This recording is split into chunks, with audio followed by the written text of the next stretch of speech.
Hello, sports fans, and welcome to Waco ISD Stadium for another exciting night of Texas high school football. It's a very special night here at Waco ISD Stadium, as it's the Hall of Fame game featuring the Waco Lions versus the University Trojans. Coach, the Trojans come in trying to stop a streak. Yeah, they've got the longest Central Texas losing streak, which is nothing to be proud of, 45 in a row. They've not beaten Waco High since 2009, so it's a pretty good drought. They'd like to end that tonight. But it'll be a tough chore because Waco High's got a good football team. They're heavily favored, and if they win, they're in. They could be in if they lost, but for sure if you win, you don't have to worry about it. So it's time to tee it up with excitement everywhere to see what happens. Part of that excitement is meeting the new inductees to the Waco ISD Athletic Hall of Fame. We'll meet them throughout the game, but it's Waco High versus University coming up next right here on Waco ISD TV.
Okay. I'm going to go that way, okay? So.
Both teams have made their way onto the field. The University Trojans are the visitors tonight, so they'll be on the opposite sideline from the press box, while the Waco Lions will be in the home red uniforms. Marty Herbst in his sixth season as the head coach of the Waco Lions comes in with a record of 34 wins and 31 losses.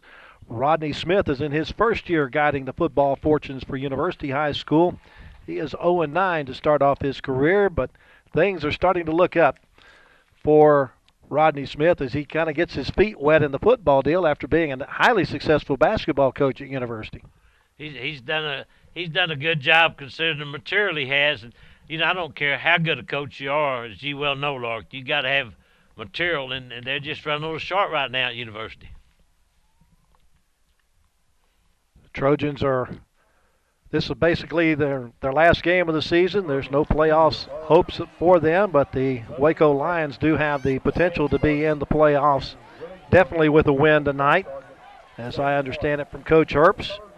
A win tonight by Corsicana against Ennis would bring about a playoff game here at Waco ISD Stadium next week between Waco High and Corsicana. If they beat Ennis, right? If they beat Ennis. If Ennis beats Corsicana tonight, then Waco High will be on the road at Ennis. They flipped home and home as far as that goes. Now, I also understand that the game that Nacogdoches is playing tonight has something to do with it. If Nacogdoches should win, that might throw a fly in the ointment, but Nacogdoches is the last place team in that district. So that's kind of unexpected. So we are prepared for the possibility of Waco High either being here at Waco ISD Stadium for the first week of the playoffs or on the road at Ennis, one of the two. The junior ROTC from Waco High has made it to midfield to present the colors. It's time now for our national anthem. Let's join our stadium announcer, George Snookhouse. Trooper Nipper's commitment to duty and his sacrifice will never be forgotten. Our thoughts and prayers go out to the Nipper family and the community of Sutherland Springs during this difficult time.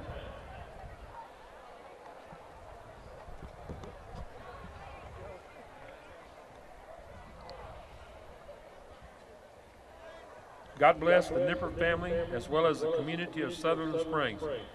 Ladies and gentlemen, as a nation, tomorrow is a day designated to the memory of all veterans, past and present, that have selflessly given so much for this great country, some even giving the ultimate sacrifice and laying down their lives. To all veterans, thank you for defending our freedom. We salute you. We ask that both teams and fans face the colors on the field and also invite you to sing along as the Waco High School Choir performs our national anthem. Immediately following will be our Texas, Our Texas, so show your Texas pride and sing along. At this time, the national anthem by the Waco High School Choir.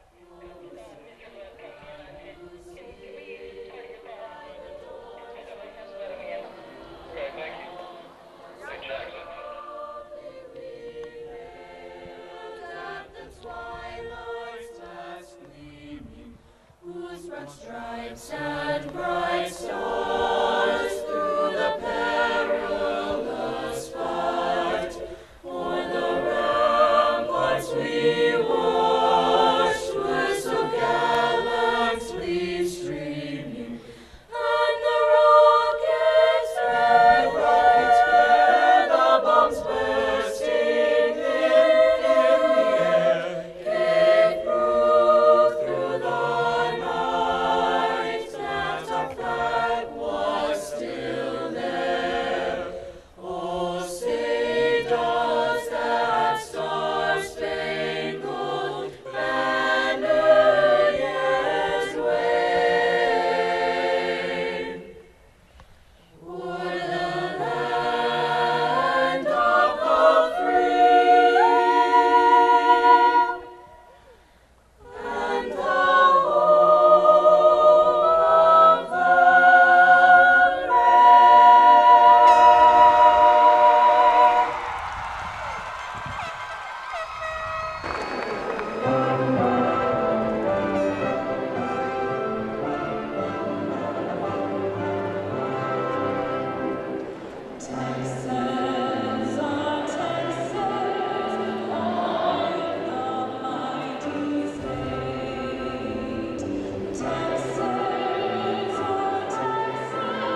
Ready for kickoff here at Waco ISD Stadium. The captain's about to meet at midfield with our officiating crew. Coach, where's our officiating crew from and who are they? They are from the College Station chapter. The referee is Gerard Jackson.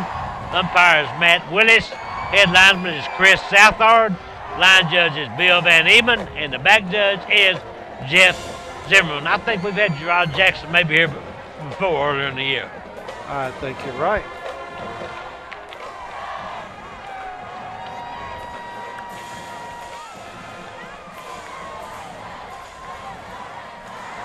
With the final week of the regular season on top of us, this is the way the standings are in District 18-5A. College Station has completed their season. They are 6-0 and finished 8-2 overall, 6-0 in district. Temple is 4-1 and playing tonight at home against Bryan. A&M consolidated at 3-2 in district play. Then comes Waco and Rudder at 2-3, Bryan at 1-4, and University 0-5. The captains meeting at midfield. The lone captain for the University Trojans is their sophomore quarterback, Tyron Archibald. For the Waco Lions, number 5, Michael Stimson, number 9, Quinn Williams, number 15, Jaylen Harris, and number 22, LaDon King. Thank you. All right, point off. All right, y'all won the toss. Y'all deferred, right?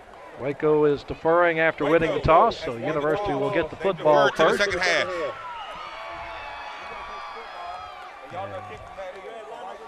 University will be going from left to right on your television screen as we start this contest. So University gets the ball first.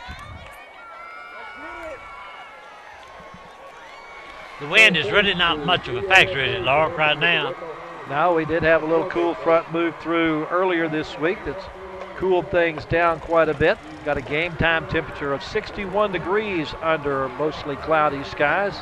A south breeze at only about 2 miles per hour. And a relative humidity of 75%. So another good night for football, at least for those players on the field. They like it a little on the cool side. Might need a light jacket in the stands if you're not one of those fans who is overexerting yourself with cheers and whatever else. I think the key to this game tonight, as it usually is up front. Waco High has certainly got the Trojans outweighed when it comes to offensive, defensive lines. We'll see how that plays out. Chris Escada will kick it off for Waco High. Back deep for University are Steve Cadena and Jeremiah Stroop.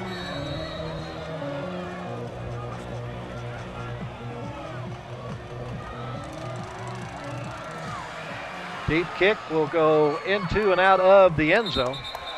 Well, University will take over at their own 25-yard line. And by the way, one of University's better football players who has played quarterback some this year, C.J. Crane, is ineligible for the season of his game, so he will not play. Trojans come in tonight with 794 yards of rushing offense and 859 yards passing offense, and a lot of that passing has been in the last couple of weeks thanks to the emergence of sophomore quarterback Tyron Archibald.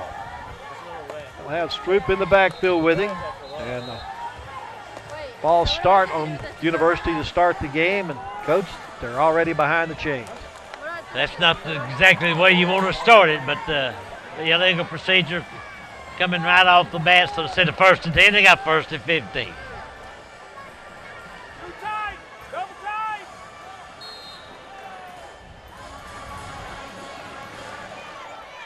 Looking to pass, going long. Cadena has it a little too far for him to leap up and get. Kind of a jump ball between he and the Marion Lions there. I tell you, Archibald, we saw him last week. He can air this thing out. You'll see right there just a little bit overshot Cadena, and of course Lions made a good play to knock it down. Archibald now 24 46 passing on the year for 441 yards and 6 touchdowns. He has been the leading passer, though he's only started, that's maybe his 3rd start. Handoff to Stroop. Was looking for some running room, and he trips over one of his own men as he tripped up over the center. Steven Trio, and loses back to the 18-yard line. Now Waco High's got the University just where they want them, 3rd and long, so this most likely brings up a passing situation.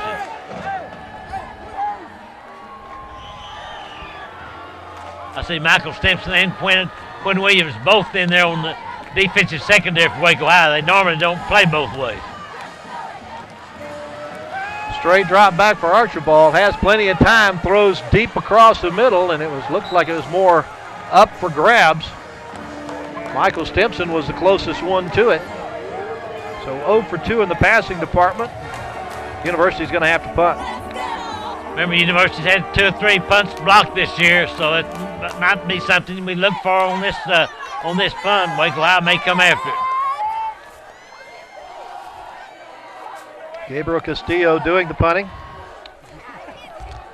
Quinn Williams and Michael Stimson back deep for the Lions.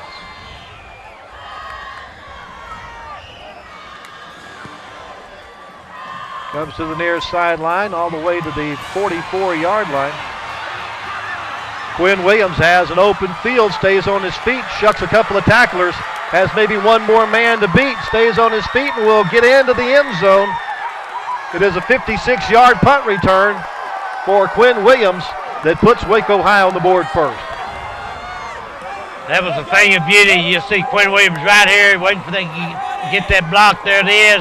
There's another really good block. I didn't get the young man's number. And right here he's going to house. He nearly slipped right there, kept his footing. He goes in for the 6.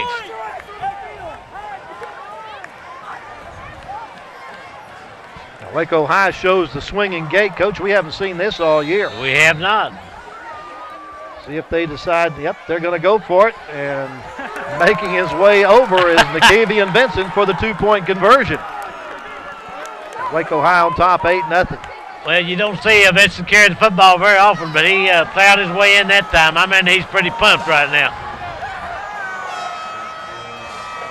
So Waco High takes an 8-0 lead with 10 minutes and 52 seconds left to go in the first quarter, and the University offense will be back on the field after that thundering run by Nicavian Vincent on the 2-point conversion. Oh, that reminds me back in my Pop Warner days, Randy Kilgore was my center. Dub Kilgore's, Dub's brother and Carlton's son. Right. Carlton called him one night and said, how come he never gets to carry the football? I said, well, he's a center. So we went for an extra point one time, 2-point conversion. I let him carry it. He scored. Carlton was a happy man. There you go. And quit making phone calls. Yeah.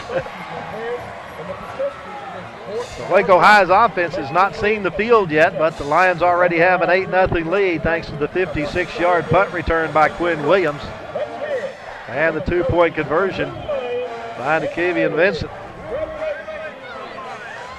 Chris Escada once again has the ball teed up on the south 40. He certainly got his foot into that last kickoff, didn't he? Yes, he did.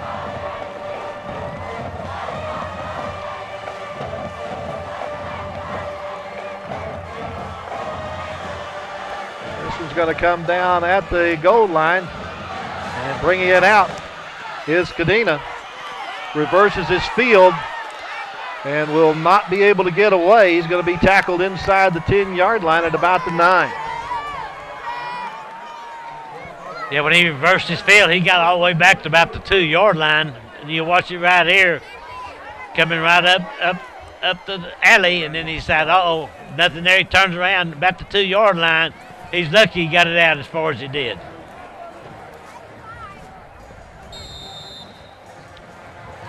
And I think the only way the University can be able to compete in this football game is to throw the football and hope they can get some completions. Well, they tried that in their first series, but 0 for 2 in that department. Hand off to Stroop. He finds an opening over the left side and gets in the open. It's a foot race now. And Dooley Coleman finally catches him, but not before he gets into Waco High's end of the field. I tell you what, I just got through saying that when they compete with him, throw the football, then they run off tackle play. And Soup, I tell you what, this young man's going to be an outstanding running back. He's only a sophomore. There he goes. You see old Dooley coming in. Finally drug him down. From the 9 to the 43.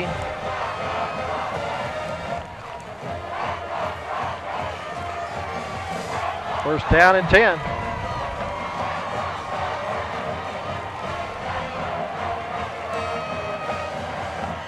Straight handoff to Stroop. Not a whole lot of room on that run. He gets up to the 45 and end up losing 2 yards on the play. I've always wondered why you give the running back a ball after he had a long run. He has to be a little bit worn out, I would think.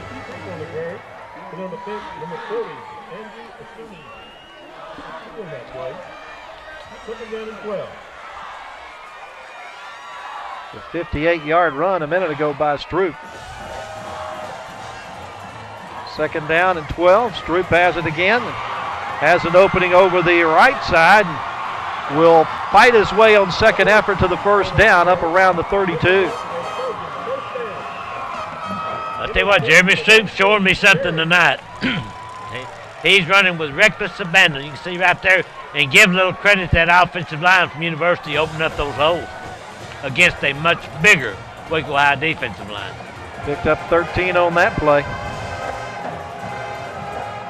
Second first down in the drive.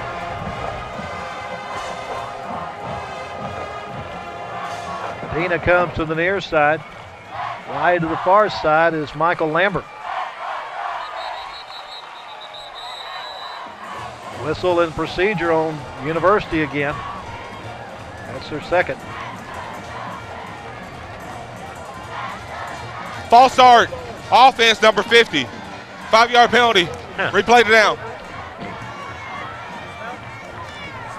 That's one thing University can ill afford is have penalties to kind of wipe out that long run that Stroop had, but that's just the second time tonight they've had a 1st and 15. Well, that's been kind of their bugaboo all year is penalties, keeping them behind the chains, unable to overcome them.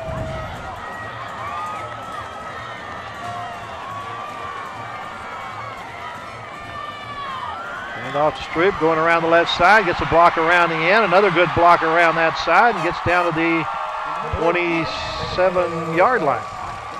Finally brought down by Cameron Clark that time for Waco High. Another look at Stroop. There's old Cameron coming in making the tackle. Had a little help from his teammate, Jaden Ridge.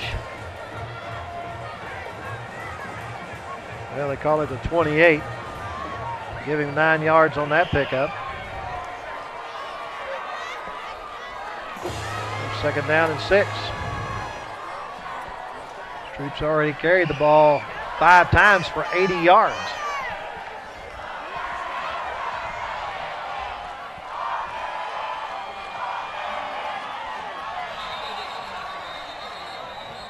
I believe University called a timeout before the delay. Before the penalty, University calls their first time out of the half. Rodney Smith saw that the play clock was running down and called the timeout. Looked like the center also saw the play clock running down. Yeah, he went on snapped it, didn't he? Snapped the ball. Nice crowd on hand tonight, as you might imagine, for a big crosstown rivalry game like this one. You see across the way some of the U-Dog fans on hand. And there's some of the Waco High fans on hand.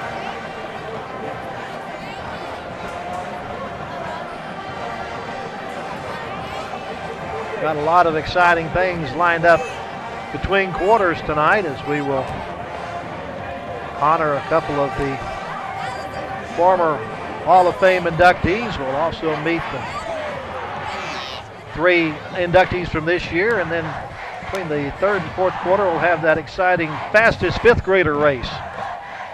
Something to look forward to. Definitely have our biggest crowd of the year here tonight. Got your ball on the roll, throws, and it's incomplete at the feet of Julian Wilson. That ball was underthrown just a little bit, but you see Julian right there, and that was good coverage by Waco High's Jaden Bishop that time. 3rd down and 6. So we're not going to get anything on this side, are we? Probably not. We're here just in case. Quinn Williams goes to the sideline. Don't you have a number 47 in your roster anywhere? I do not, but they better get this play off quick. They got 3 seconds left on that play clock. Wilson goes in motion, and bad snap and a good job by the quarterback just to fall on it, but he now faces a 4th and a bunch. Got on at the 35, so he loses 7 on the play. Well, they're going to certainly have to go for this. They too far to kick a field goal, so that was that play just discombobulated. That's all I can say. So it's 4th and 13. They have to get to the 17-yard line in Waco's end of the field to pick up their 3rd first down of this drive that started back at the University 9. And had that big 58-yard run by Stroop to start it. Inside handoff to Stroop, and he's tackled before he can get going. A loss back to the 39-yard line, a loss of 4, and the ball will go over on downs to Waco.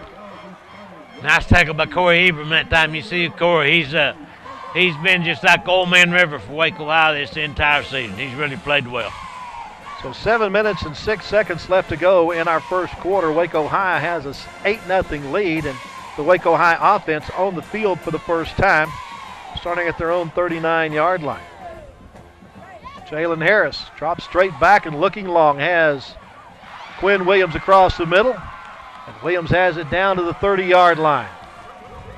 Quinn Williams has really developed and really the go-to guy for this Waco High offense as far as receiving the football. Had a couple of big plays last week down at against Bryan. A 30-yard pickup. Gets them in University territory in 1st and 10. Jaylen Harris on the keeper. Actually, what happened, he handed the ball off to Terrence Hamilton. He fumbled. Oh, okay. I was looking down for the moment. Let's hear it for getting back on the football. Now there's Terrence Hamilton. Another flag is thrown. Don't tell this is also against University, right? About to find out.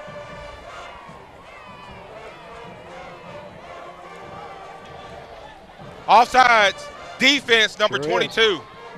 5-yard penalty, replay the down. Josh Walker was called for being offsides.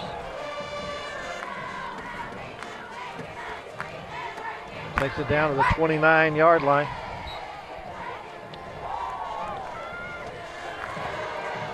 Second down and 8. Still 18 seconds left on the play clock, so Waco has time to get this play set up. Harris rolls to his left, throws to LaDon King in the flat, loses the football, but King is able to get back on it, and then there's a penalty flag where LaDon King was hit the first time.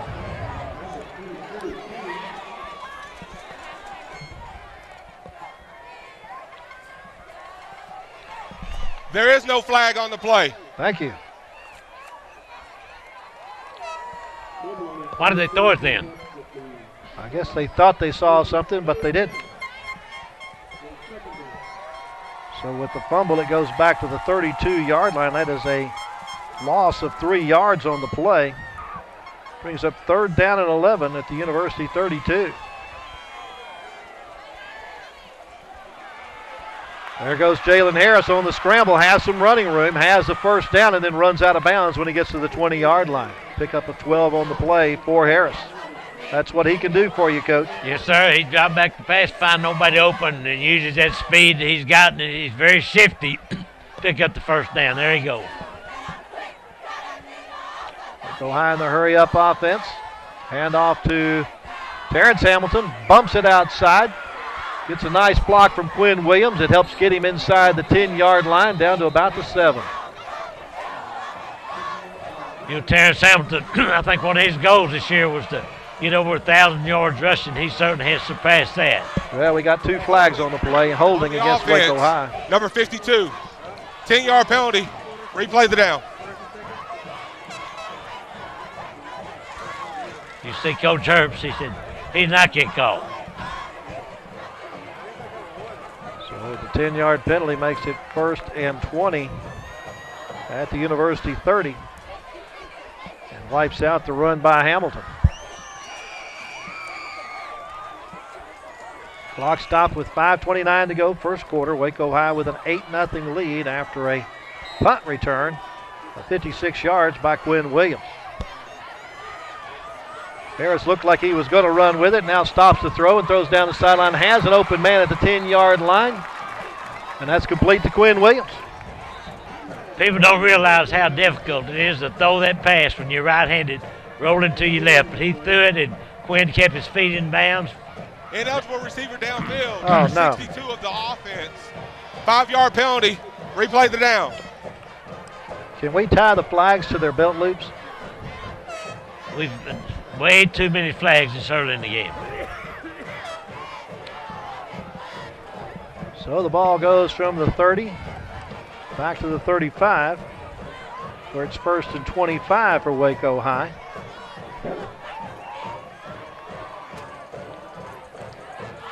Waco will try again. Josh Hamilton and Michael Stimson are the wide receivers on the far side. Now Terrence Hamilton goes in motion to have an empty backfield. Across the middle, down it goes to LaDon King, but LaDon King can't get to it. Harris aired it out a little too much. That was a weird formation that time as Terrence Hamilton split all the way out and nearly in front of the bench over here and just overshot LaDon King just a little bit. Well, that might be setting up a play later on where they throw it to Hamilton and then Hamilton throws it further down the field. That's good input.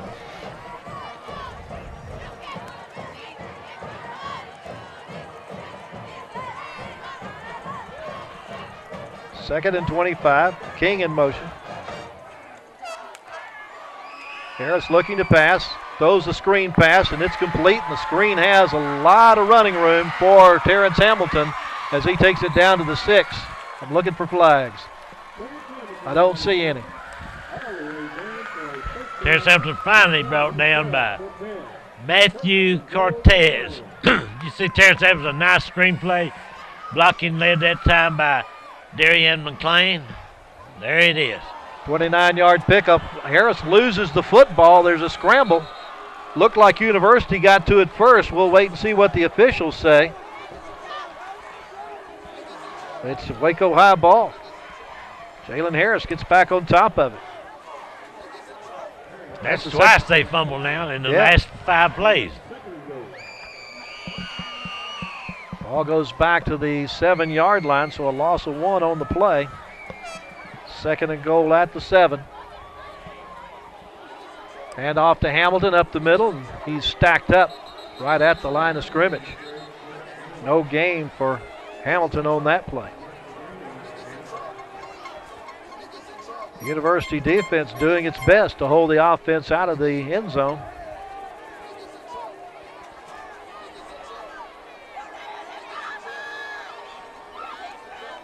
The 9th play of the drive that started at the Waco 39. Clock rolling, under 4 minutes left to go, first quarter.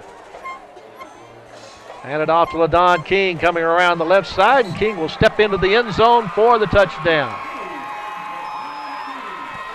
Second rushing touchdown of the year for LaDon King. Gives Waco a 14-0 lead with a try for point to come. There's LaDon coming right into your living room. That looked pretty easy. That young man's a senior, but he does have good speed.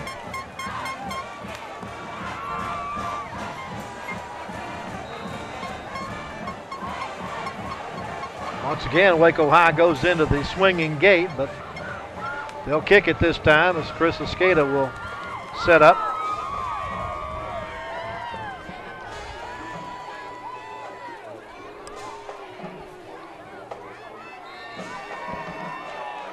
And the kick is good. 3 minutes, 44 seconds left to go, second quarter. Waco High increases its lead to 15-0 over the University Trojans with a 9-play, 61-yard drive. Took 4 minutes and make that 3 minutes and 22 seconds. There's a look at some of the University drill team, that is the highlighters, they will be performing at halftime along with the University High School Band and also the Waco High School Band and the Scarlet Lions. So stay tuned for that.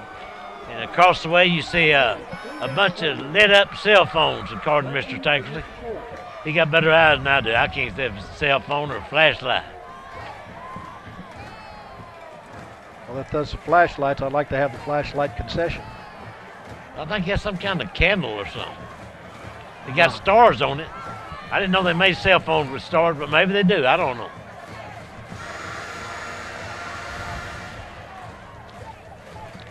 The University's offense will get the ball for the third time here in the first quarter. First drive ended in punt. Their second drive ended at the Waco 39 on downs.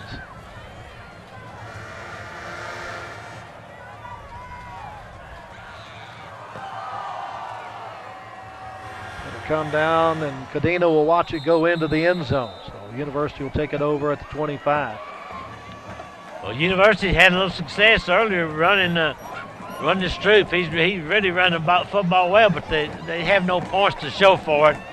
And they've had a couple, 3 big-time penalties that hurt them also. And they make those cheerleaders, they get younger every year, don't they? They sure do. Stroop has 6 carries for 76 yards to this point. Archibald is 0 for 3 in the passing department. That's what needs to get going for the Trojans.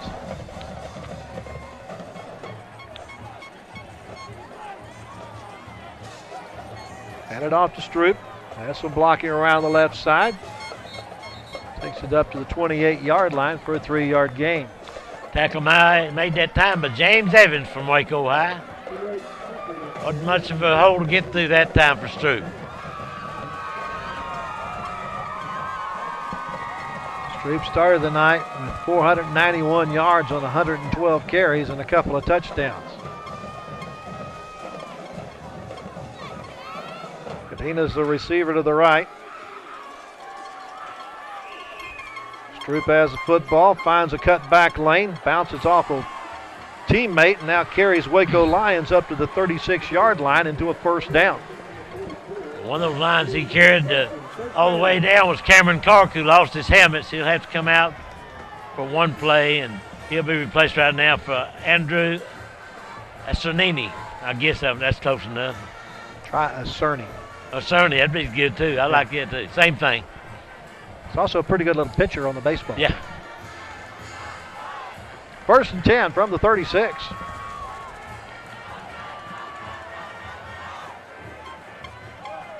So Cadena with the football this time.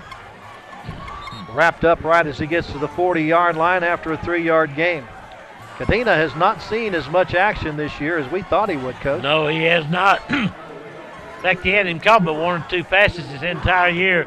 Nice tackle that time, but James Evans from Waco High. As a running back, that's just his 3rd carry of the year, and some of those were for losses. So that 4-yard gain now has him minus 1 yard on the season. See big Nakevian Vincent in there at the nose tackle. I'd like to keep an eye, see if they're probably double teaming him, I would imagine. If you could triple team him, you probably should. Man in motion is Deodric Mack. And University doesn't get the... Well, they call the timeout to avoid it.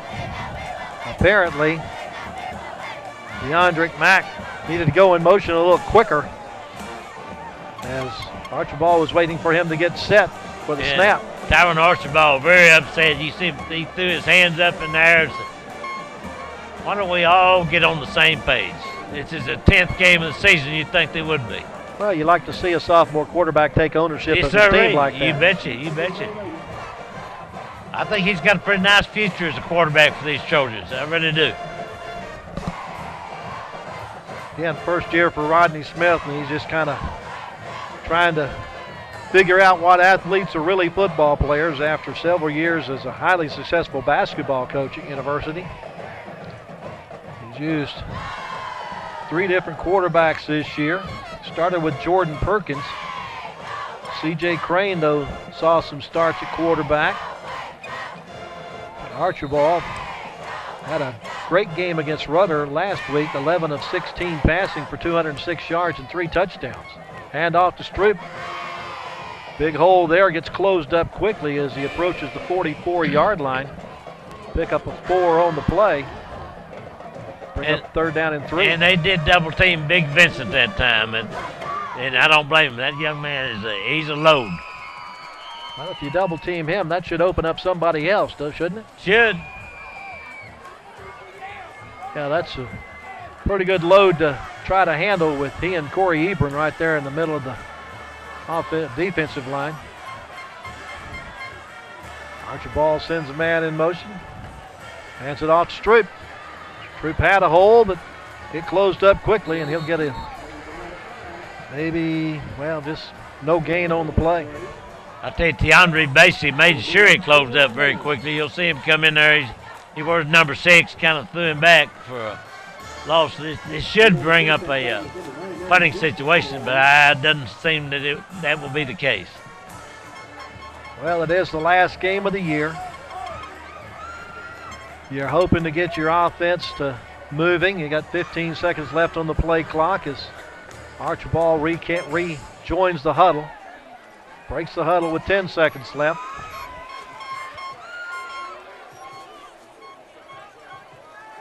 Rolling. Under pressure. Will get sacked.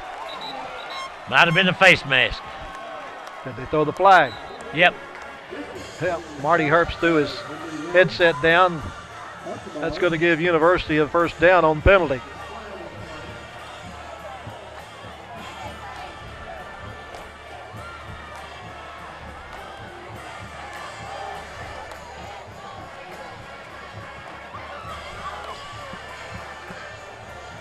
Find out from the referee here in a second exactly what they're going to do with the football here. Now that penalty, is it marked from the spot of the infraction? But see, that's what I don't know. We'll fix to find out. We have holding on the defense against the eligible receiver, number 27. 10-yard penalty and a 1st down. Okay. I tell you what, the head lineman, Chris Southard, he's thrown 8 flags so far tonight. That's all I'm going to tell you. I'm keeping up with him. So at halftime, that's the one we need to just take his flag away from him? Yes, exactly. So it'll go into Waco High territory to the 46-yard line.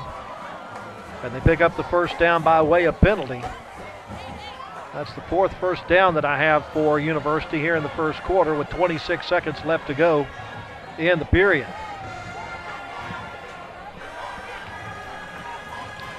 Quite possibly the last play of this quarter. Play clock has not started. But University's ready to go.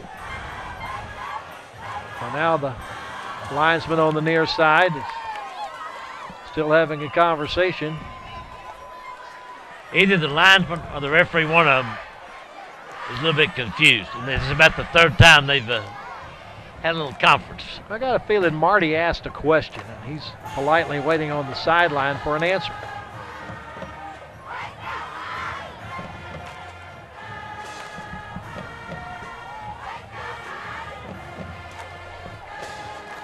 He has his explanation, which I don't think he probably likes, but nonetheless, he's got the explanation.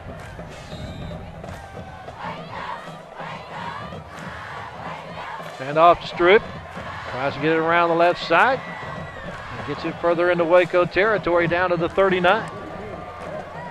Well, I'm very impressed with the running of Jeremy Stroop tonight. He's running very, he's just a tough youngster, and after contact, he's still picking up several yards. 2 yards shy of the 100-yard mark in the 1st quarter, and that's going to do it for our 1st quarter of play. After the first 12 minutes, it's Waco High 15 and University 0. Now let's join our stadium announcer, George Smookhouse, as we honor a couple of Waco High Hall of Fame inductees. Mr. Walter Abercrombie. Walter's success on the gridiron started at running back at University High, where he graduated in 1978. He then took his talents down the road to Baylor, where many of his records still stand today. Following college, he played most of his 7-year professional career with the Steelers before wrapping up his career in Philadelphia. From the Hall of Fame class of 2005, Mr. Todd Haney. Todd graduated from Richfield High in 1983, then attended Panola College before ending his collegiate career at the University of Texas. Todd spent the majority of his 14-year professional career as a second baseman that included 5 seasons in the majors with the Expos, Cubs, and Mets. Mr. Haney's son, Tanner, just signed to play baseball with the University of Texas. Ladies and gentlemen, former Hall of Fame inductees Walter Abercrombie and Todd Haney. Thank you guys and congratulations. A couple of excellent athletes that came through the Waco High School system. Yeah, I tell you what, of course I enjoyed watching Walter Abercrombie play. He played for University. They didn't have a very good football team, but he was a good player. And of course Todd Haney, I've watched him grow up through Little League all the way up to the Major Leagues, and he's done a good job. I'm proud for his son going down to Texas too. Absolutely. Todd is coaching a lot of the travel ball, the select ball here in that area now. Hope you enjoyed the first quarter of action here at Waco ISD Stadium. We're about to start the second quarter, and we're with one of the first inductees, or the daughters of one of our first inductees, Mr. Charlie Horton. Ladies, if you would, introduce yourself. Kathy Horton Masterson. Christy Horton Sylvia. Carrie Horton Brimmer. Now, what I want to know is how much of his football playing days did your dad share with you? Probably shared more with her because she was home with him. Yeah. He was very, very modest about his entire career, so he didn't talk much about it, but he was awesome. What can you tell me? He had an incident with Alex Karras, is that right? Yes. Well, I think he remembers it as he knocked him flat on his butt. Well, only once, if I remember right. That's what he said, only once. Well, after his football career, he had a long time with ExxonMobil. Did he do anything fantastic with ExxonMobil and discover some type of chemical that we all use today? Oil. Yes, that's what Daddy did. He actually did all the seismographic stuff to find where the oil was, and then help them decide how to drill to get it. Yeah, he was a senior geophysicist. So how excited are you girls about having your dad inducted into the Hall of Fame here? Excited. I can't stand it. I can't believe it. This is all just so amazing. It is. There are no words that could really convey how excited we are. Here, I mean, he would just be so proud. Well, our inductee number 1 is Charlie Horton. Now let's get back to the ball game. Thank you. Thank you. So second quarter starts with University with the football at the Waco 39, facing a second down and 3.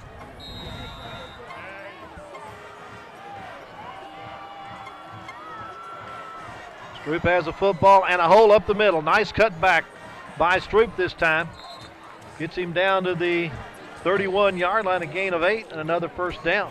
He is picking the spots tonight, Coach. Yes, he is. And Stephen Johnson makes a nice tackle there, kind of grabbed him around the neck and brought him down. But Stroop is really running good, so best I've seen him run this year. Yes, sir. 106 yards on 12 carries. Definitely his best night of the year to this point, as far as yards per carry average. Get some credit to that offensive line making way for him. He's got it again. Nice cut back. Takes it up to the 27.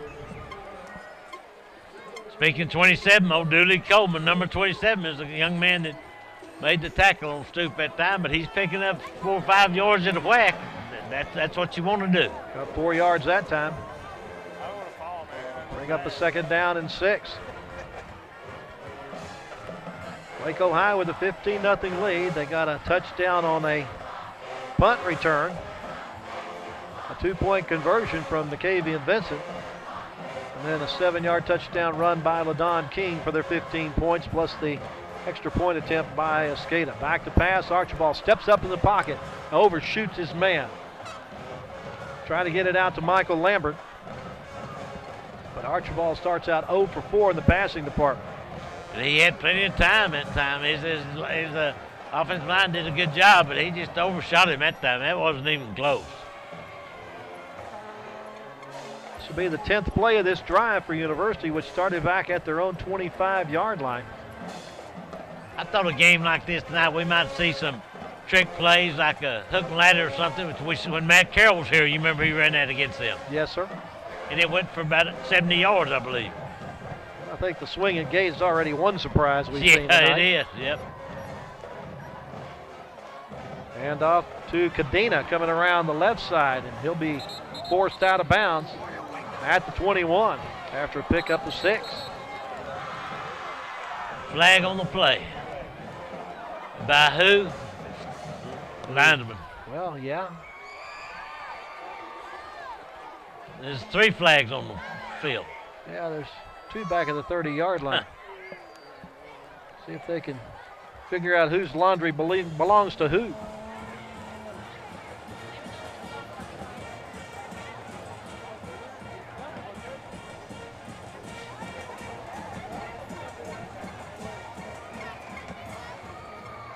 He had to go pick up his flag before he told us anything? I guess so. There's still one out there. I don't know who that is. There are 2 fouls on the play, both by the offense, holding offense number 54. That 10-yard penalty will be enforced. After the play was over, unsportsmanlike conduct against the offense number 1. That penalty will also be enforced. 15 yards, replay 3rd down. Wow. This is 3rd and a bunch, isn't it? 3rd and 31. You just absorbed 25 yards of penalties. And it's back in your end of the ballpark at your own 48-yard line. They got to get to the 22, and Waco's into the field for a 1st down.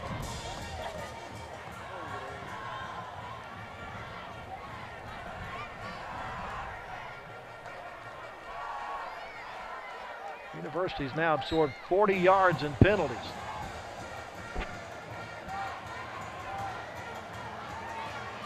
Flushed out of the pocket. Archibald has some running room. Will be knocked out of bounds on a fierce blow.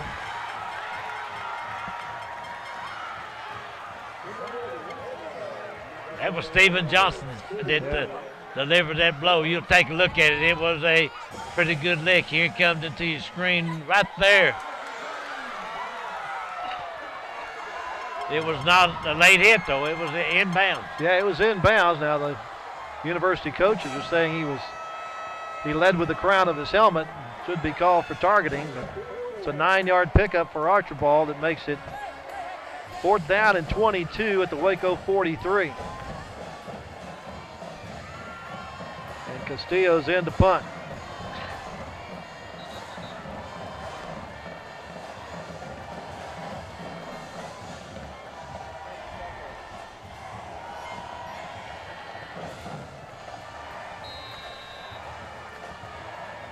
I believe it's Quinn Williams and Michael Stimpson back to receive. Castillo going for the sideline on the far side, and it does go out of bounds. But exactly where, we're waiting to see. They say it was at the 19-yard line is where it went out of bounds. Waco High's offense has not had the ball that often this half, has it? One time. Yeah, that's what I'm saying. This will be their 2nd possession. It comes with 10 minutes and 12 seconds left to go in the 2nd quarter. They're on top 15-0.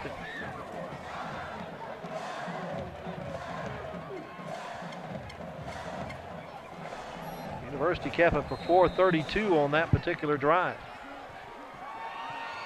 So from the Waco 19, Jaylen Harris hands it off to Terrence Hamilton. Cuts it back inside. Gets met up when he got to the safety. But gets yardage all the way out to the 33. Oh, Matthew Cortez ducked his head. Oh, so did Terrence. It's a good collision. 14-yard pickup.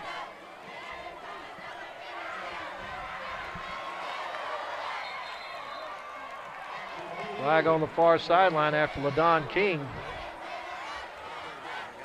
It gets close to first down yardage, but we'll see what the meaning of the flag is.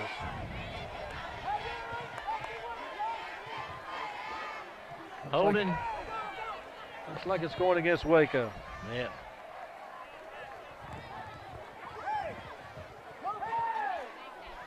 During the run, illegal block in the back against the offense, number 12. 10-yard penalty. Replay the down. Did you hear someone in the stands holler, let them play?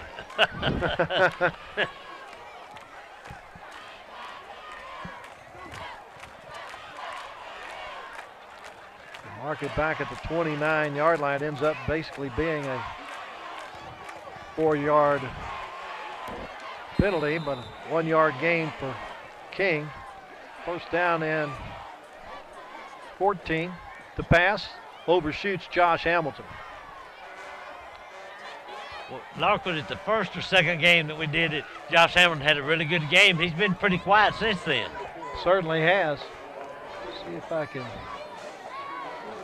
pinpoint what game that was. That was the first game of the year. He caught 5 patches for 87 yards and 2 touchdowns against San Antonio Roosevelt. Yes, he did, yeah. Second and 14 from the 29.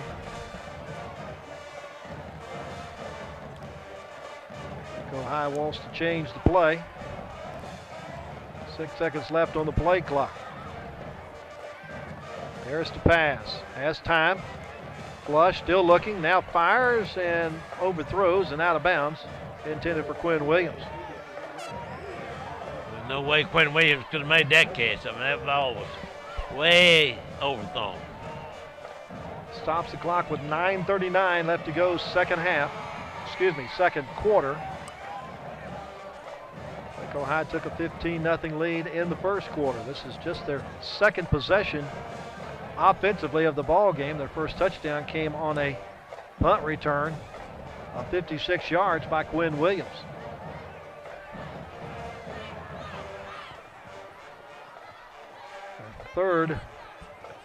Second third down situation. Handoff to LaDon King. A spin move gets him an extra yard, but not going to get him the first down as he gets up to the 33. King gets 4 yards on the play. And bring up a 4th down and 10. There's another look at it. Terry Murphy gets up off the tackle for University. Had a little help from Matthew Cortez. Again, Matthew Cortez played well for the U-Dogs tonight. Another one of those yellow hankies on the turf. Backing Waco High up, looks like. After the play was over, personal foul. Offense number 20, late hit. 15-yard penalty will be enforced. Play stands, 4th down. So from the 33, it goes back to the 18, where Waco High will be forced to punt. Jordan Perkins back deep for University. He's real deep. Toribio to do the punting.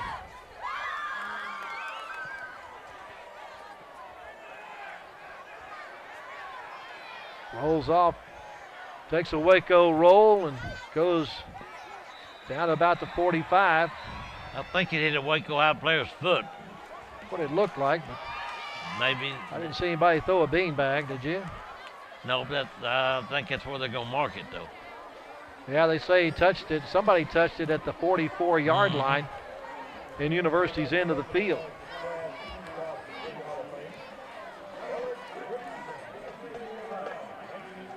So University gets the football at the Waco 44 with 9:11 left to go, trailing 15-0.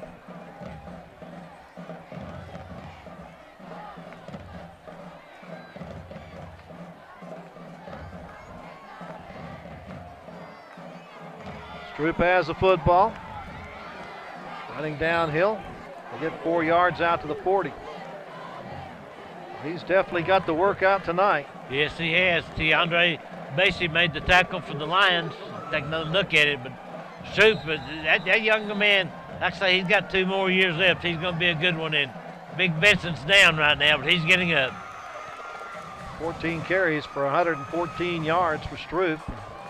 timeout for the injury as McCavian Vincent being looked at by the training staff for Waco High as he'll slowly come off the field. Good to see Big Vince Carter tonight.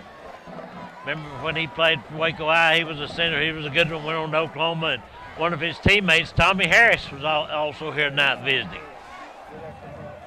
Vince will be among the new Hall of Fame inductees that will meet at halftime.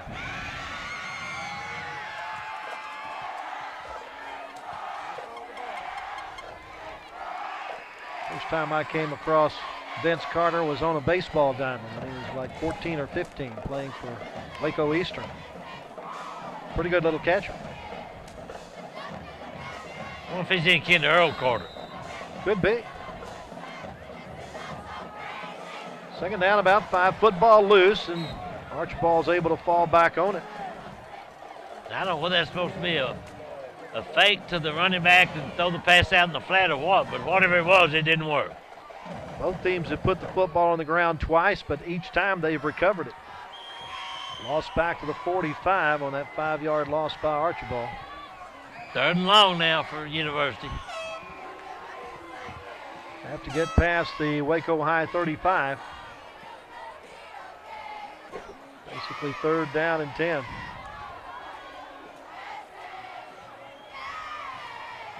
Hand it off to Stroop. Straight dive.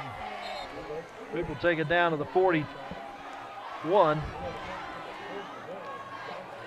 Pick up 4 yards. See if University decides to punt. I don't think they're punting tonight. Do you, Coach? No, I don't either. Cameron Clark made that last tackle for Waco High. It's a 3-yard pickup. Will bring up 4th down and 7.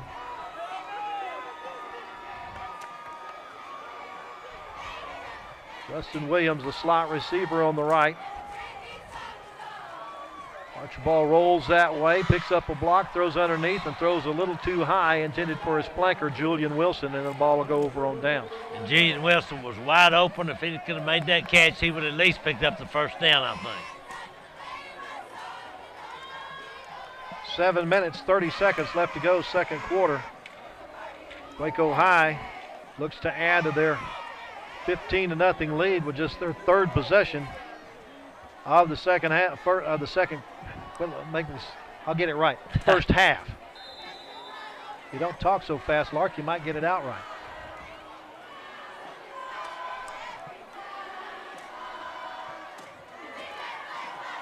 Terrence Hamilton has some running room. Closes down pretty quick, but he has a 1st down. He's into University territory as they'll mark him down at the 41-yard line, and University's into the field. Nice run for Terrence Hamilton. He is their bell cow, no question about it. And not only is he a good football player, he's a good young man, and he's an AB student. 17 yards on that pickup. Hamilton has the football again and has some running room down the sideline inside the 20 and pulled down at the 17. Actually, that might have been a touchdown saving tackle that time by Jordan Perkins. There it is right there. There's old Jordan grabbing hold. Actually, there's also Corey Moore in on that also. Picked up 24 on the play. A 1st and 10 from the 17.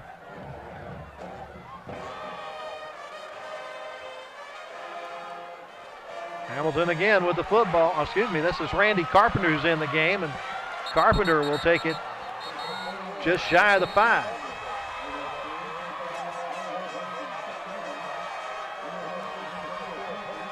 Randy Carpenter's only a junior on this football team. He's getting a few carries. You can see he's pretty shifty himself. Took it down to the 6 for 11 yards, and it's 1st and goal. Hamilton, a fake to Hamilton, a throw across the middle, incomplete. As he tried to hit Josh Hamilton with the TD pass, but Josh couldn't hold on to it. That ball was thrown like about an 85-mile-an-hour fastball that time. Didn't have a catcher's mitt, did he? No, he did not, but Josh Hamilton was wide open, just couldn't connect. Waco High trying to get a quick score as it's the 5th play of this drive. Josh Hamilton being sent to the other side.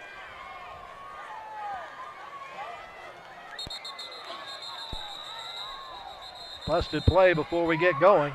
I believe University might have been offsides unless they were drawn offsides. I got 3 flags, so referee saw whatever you saw. I saw Dundra Rollins, number 85 for University. Offsides by contact.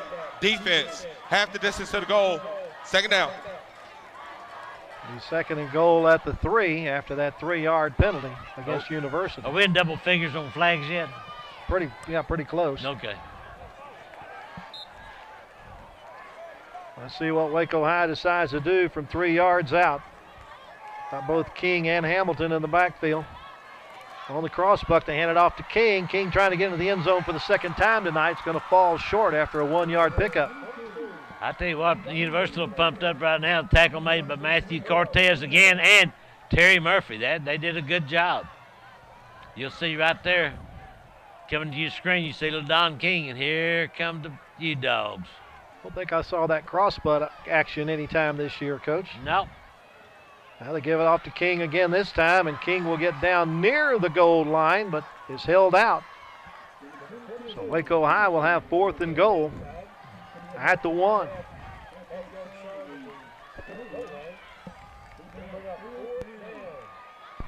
I'm going to give it number 20. That's probably a good play. Either that or let 15 take it in himself. Now LaDon King's not feeling well, and he falls down. So we're going to get a timeout. I bet you he's lost his breath. Either that or, well, he's limping a little bit. Maybe it's a cramp. It could be a cramp. King will come to the sideline.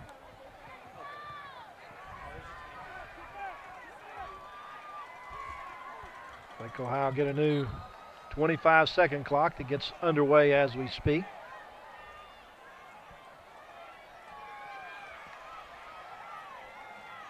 Hand it off to Terrence Hamilton. He bangs it into the end zone for the touchdown. You called it, Coach. Terrence Hamilton, he's just money. There's no question about it. And I think he has a good future. I don't know whether it be at the D1 level or D2 level, but he'll play somewhere, I guarantee you. Waco High has scored pretty much every time they've touched the ball tonight except for one time. Then they had to punt. Chris Escada on to attempt the extra point. We'll put it on the board. 5 minutes and 37 seconds left to go first half. Waco High increases its lead to 22-0. Waco High showed right there that big offensive line just opened up the hole, and it doesn't take a very big hole for Terrence Hamilton. That young man got through there and picked up the touchdown. University they're playing hard. They're not quitting, but they're just outmanned right now. That's the one thing about this Trojan team this year. They have never quit despite the fact that they don't have a win and really have not gotten close to a win pretty much at any time this year. And it's sad because most of these seniors, this will be the last time they ever put that helmet on, and they've never won a football game.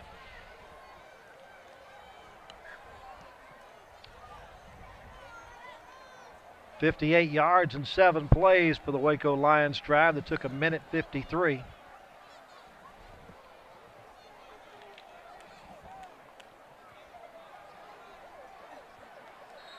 As Chris Escada gets ready to kick the football back to University from the North 40.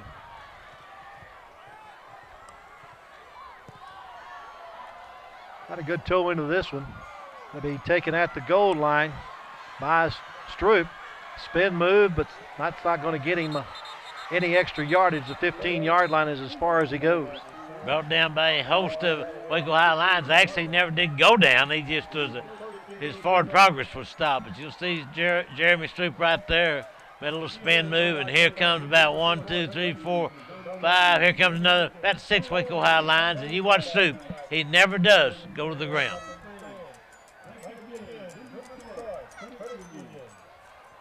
That's one thing we've noticed about Stroop this year. He's got really good balance. Just has to have some running room. Play clock is already at 12 as the offensive line gets to the football. They better hurry. Hands it off to Stroop. Looks for that cutback lane and has a couple of yards up to the 17.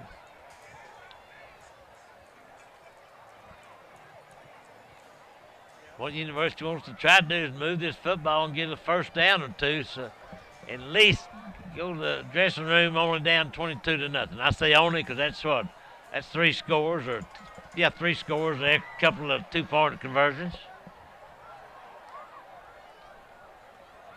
15 carries right now for Stroop, ties for second for the most carries he's had in any one game this year. He had 25 carries against A&M Consolidated a couple of weeks ago.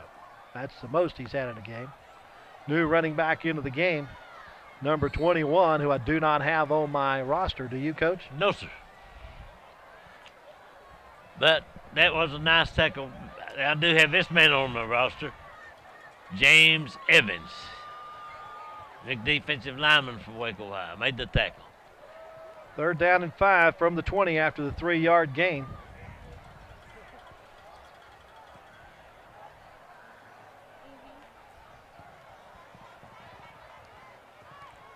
Archibald trying to get his team in position to get the first down here. He sends 3 receivers to the left, a lone receiver to the right. One of those is Stroop, too. Passes in the flat, and it's complete. Julian Wilson has it, but he's going to be shy of the first down by a yard. Pick up a 4 on that pass, and that's the first completion of the night for Archibald. And this certainly brings up a punting situation.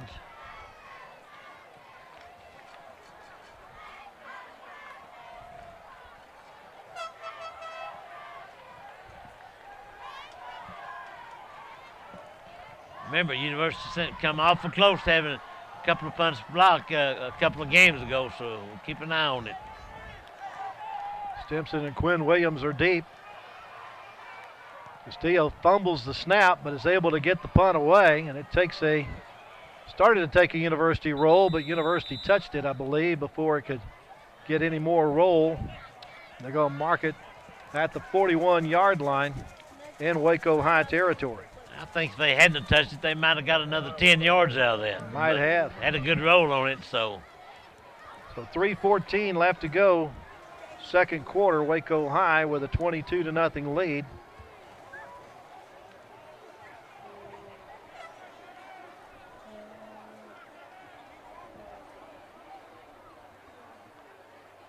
A 35-yard punt by Castillo.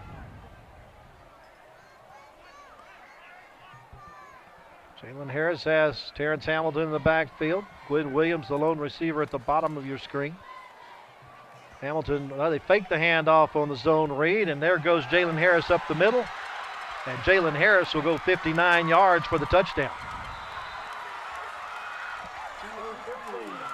Seen him do that a couple of times this year. Yes, we have, and nice fake to Terrence Hamilton. That's what really set that thing up. And I'll say this for these big rivalries right here, it's been a pretty clean football game as far as any extracurricular activity so far. So far. Takes it to 28-0. You once again see Jaylen Harris outrun the pursuit to the end zone as Jodrick Robinson couldn't get there. Skata attacks the extra point on the board. So with 3:01 left to go in the second quarter, Waco High extends its lead to 29-0. The try is good. So right now, that last touchdown really put a dapper on the University Trojans that I thought had played pretty well, but they're just having a hard time moving the football. And if you're Rodney Smith, you like it. You gotta like the fact that Archibald is only a junior, so he's had a lot of experience this year. He should, I would imagine, be the man next year, as far as I know. On the scoreboard, they've been going through some of the previous Hall of Fame inductees. A couple of NFL stars were up there just a moment ago, and LaDainian Tomlinson. A couple of up there right now, one of them for sure. Yeah, Lynn Elliott. Yeah. Sean Trocum, who's now the athletic director at McLennan Community College. Went Wayne from Walker. Jefferson Moore to went to A&M. Yes, sir. Played a little basketball. He was good. Wayne Walker was a heck of a football player. Also a trackster, and played a little football out at Texas Tech, I believe, didn't he? Helped Johnny Tusa stop a losing streak at Jefferson Moore. Yep. Beat Marlin. That was down at Old Muni Stadium, wasn't it? To the 6-yard line. Jeremiah Stroop collects a bunch of red shirts, loses the football, and Waco High appears to be on it. Gobbling it up for the Lions is Darren Dawkins. Here's one more look at their Stoops right there. Push it back. The ball comes out. That is a fumble. So what can go wrong will go wrong for the U-Dogs tonight, it seems like.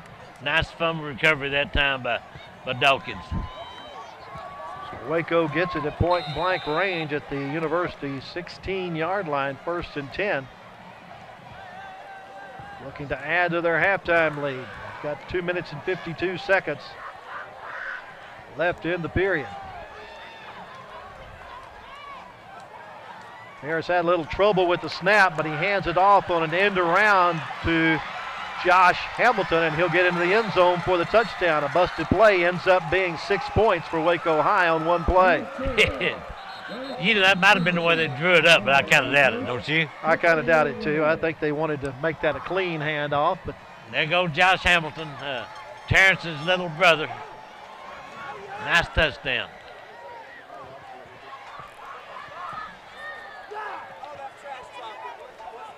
Waco High has scored twice in the last 25 seconds. And about to add the extra point to make it 36-0.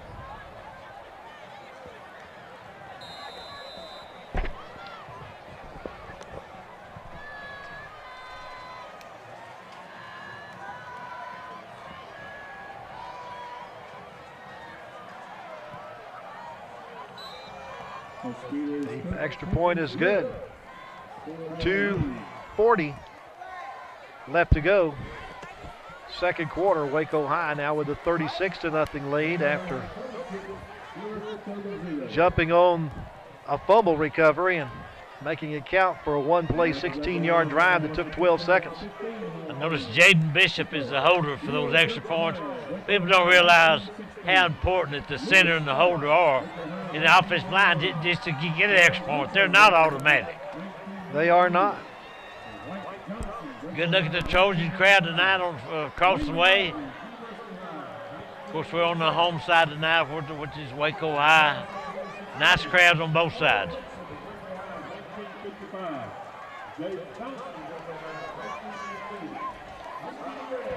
Waco High didn't get the football for the first time until 7:06 to go in the first quarter, but they took that drive 61 yards in 9 plays and got their first touchdown on the LaDon King 7-yard run and got the 2-point conversion. That little young lady's cute as a speck of puppet. She really was. I don't know what her mom had on her head. It's something a little different. They'd already scored a touchdown on a punt return by Quinn Williams. They've been off to the races ever since. Pop-up kick this time from Escada, taken by one of the up men as Quavian Mitchell has the football. And Mitchell will get it across the 35 up to about the 37-yard line. That's a young man that we saw last week that had a pretty good game in the final moments of the ball game. Yes, he did. Yes, he did. In fact, he made a pretty decent return on this. Nearly failed, but kept his balance. There he comes, and finally had a nice tackle that time by Tayro Johnson. Mitchell's just a sophomore, so he and Archibald are a couple of the bright lights for University for next year. I keep saying that Archibald is a sophomore, but actually he's a junior as I look at the roster.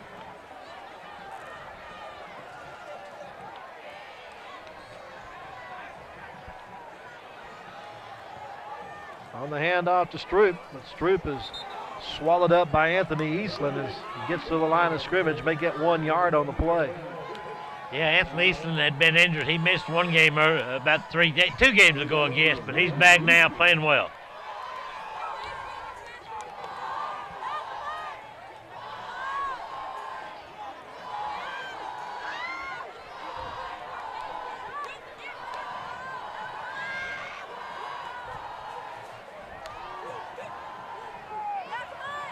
Down and 9. Archibald to pass under a rush, will run out from under it. Now throws. He wasn't past the line of scrimmage, and it's good. Out to Justin Williams. Into Waco High territory, down to the 43. That was a nice pass that time. And see right there, nice catch. 20-yard pickup on the play. 1st and 10.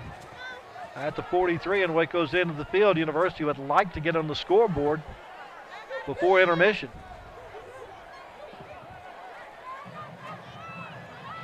Once again, he'll run out from under pressure and then get gobbled up by Cameron Clark and only get back to the line of scrimmage. Clock continues to roll. The one thing University does not want to do is give Waco High an opportunity to score another touchdown. No, sir.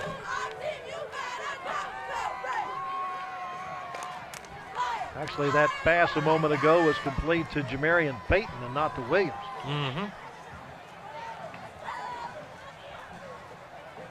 Archibald looking to pass again, has a man across the middle and overthrows him. Overthrew everybody. This time it was Justin Williams. Yeah, it was Jamarian Payton he was trying to go to again.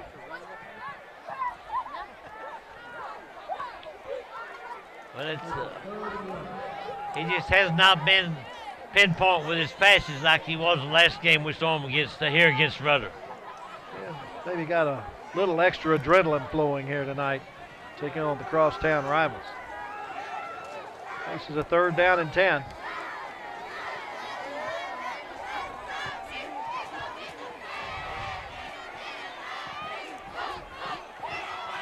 Going to his right.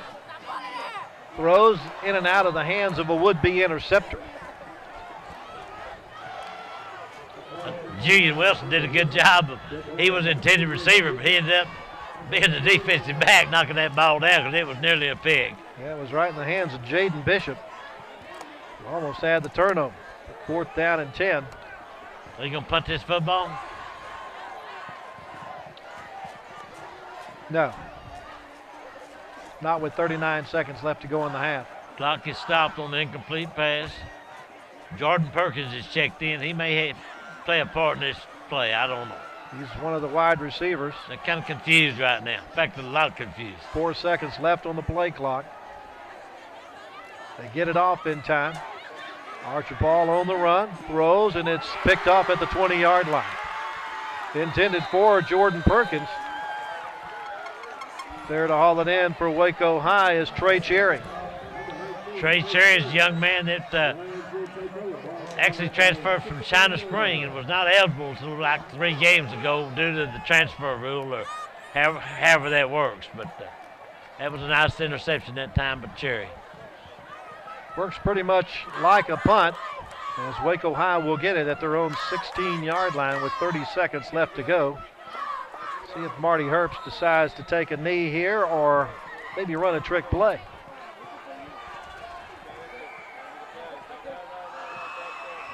Has trips to the left. Harris looking to pass.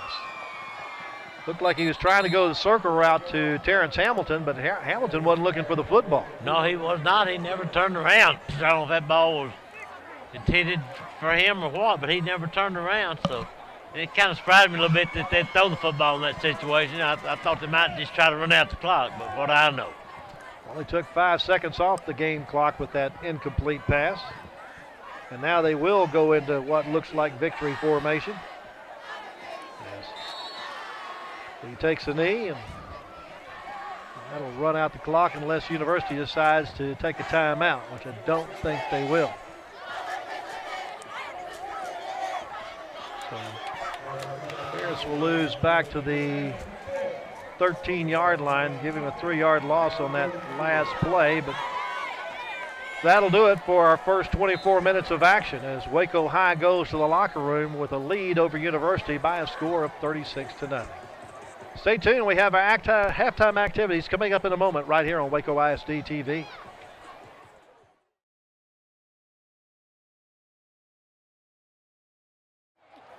Good evening, ladies and gentlemen. On behalf of the Waco ISD Board of Trustees, Superintendent Marcus Nelson, the Waco ISD administration, and Coach Johnny Tusa and the entire WISD athletic staff, welcome to the 2017 Waco ISD Athletic Hall of Fame induction ceremony. Tonight's first Hall of Fame inductee is Charlie Horton. Charlie was a 1955 graduate of Waco High School, where he excelled in both football and track and field. After high school, Charlie signed a Southwest Conference letter of intent with Baylor University. Charlie continued his career at Baylor, excelling both on the gridiron and in the classroom. At the conclusion of his career at Baylor, Charlie was named to the Scholastic All-American team and was the #1 draft pick by the Detroit Lions in the NFL. Charlie pursued a brief professional career with stops in Detroit, Toronto, Houston, and Pittsburgh. In 1960, Charlie went to work as a geophysicist for ExxonMobil. 38 years later, he retired from the company to pursue his hobbies and interests. For the next 15 years, Charlie enjoyed bow hunting, being Mr. Fix-It, and enjoyed being with his family. Charlie died in 2013 at the age of 76. During the spring of his freshman year at Baylor, Charlie married the love of his life, Betty Allen, and he left behind 3 wonderful daughters who are here tonight with their families. Please join us in welcoming Carrie Brimmer, Kathy Masterson, and Christy Sylvia. And join us in congratulating our newest Hall of Fame inductee, Charlie Horton. And joining us this evening to present the Horton family their Hall of Fame plaque is Walter Abercrombie, the Executive Director of the Bee Association and former University High School Hall of Fame inductee. Once again, ladies and gentlemen, Charlie Horton.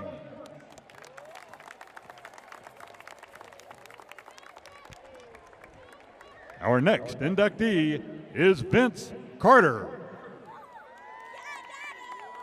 Vince is a 2001 graduate of Waco High School, where he starred as a center for the Lions football team from 1998 through 2000. In 1999, Vince's enormous talent was recognized on a statewide level.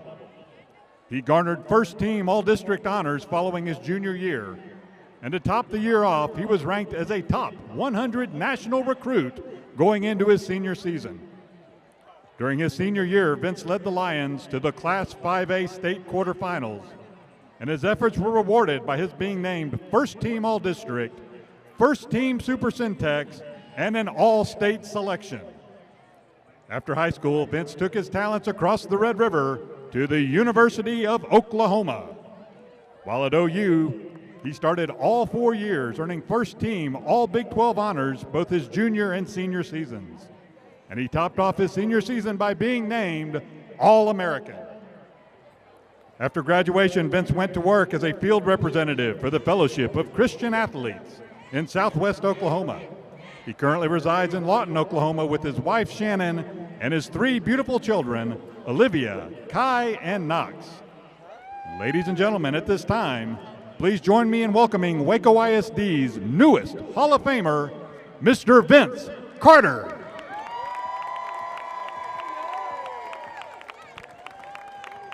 And joining us this evening to present Vince's Hall of Fame plaque is Coach Albert Grazer, the former offensive line coach at Waco High School.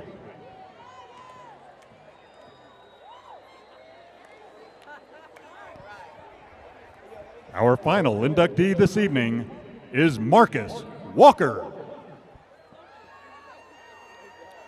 Marcus is a 2004 graduate of Waco High School, where from 2001 through 2003, he was one of the premier defensive backs in the entire state of Texas.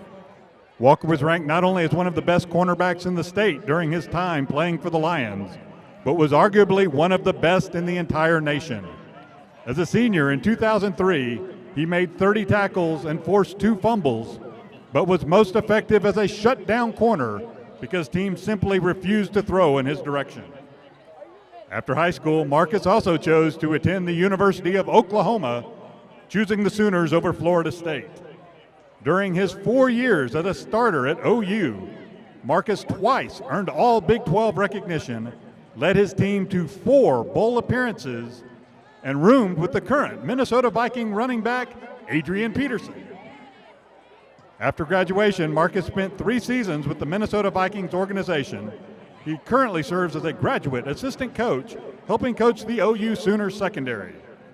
Ladies and gentlemen, please join the WISD Athletic Department in welcoming our newest Hall of Fame inductee, Marcus Walker.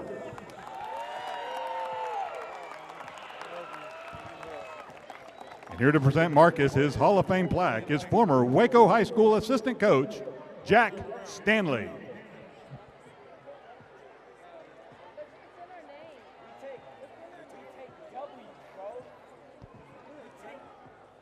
And now, ladies and gentlemen, please join us once again as we congratulate all the members of the 2017 class of inductees into the Waco ISD Athletic Hall of Fame. With me now is another member of one of the new members of the Waco ISD Hall of Fame, Mr. Vince Carter. And Vince, you played at Waco High, played at Oklahoma. Tell me a little bit about your days with the Lions, and do you have any favorite Johnny Tusa stories?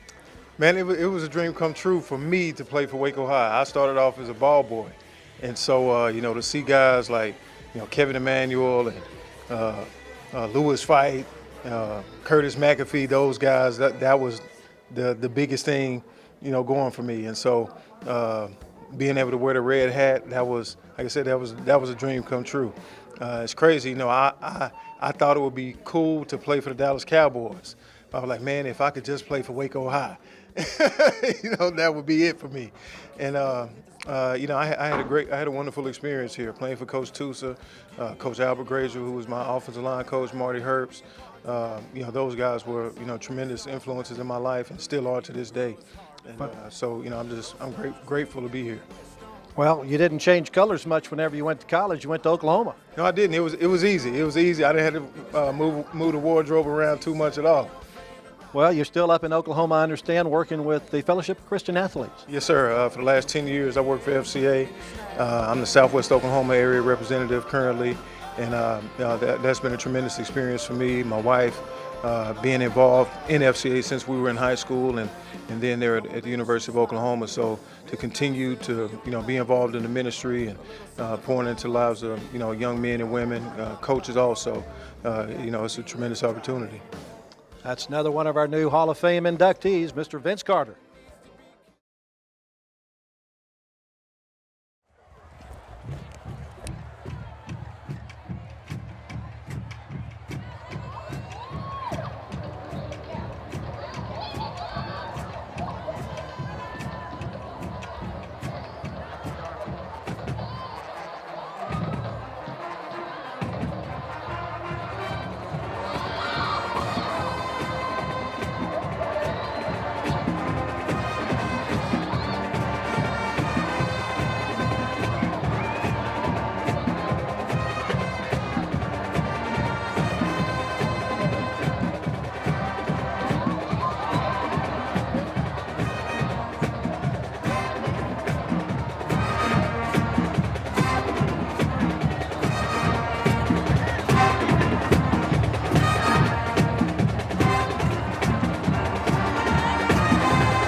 Ladies and gentlemen, University High Step Highlighters, coached by Christina Ellis. And now, entering the field, the University High Mighty Trojan Band. Your band is under the direction of Mr. Archie Lee Hatton, Mr. Arthur Torres, and Mr. Justin Lindsay. Your drum majors are, for this year, Senior Drum Major Ariana Salinas, Assistant Drum Majors Billy Padilla and Zoe Collins.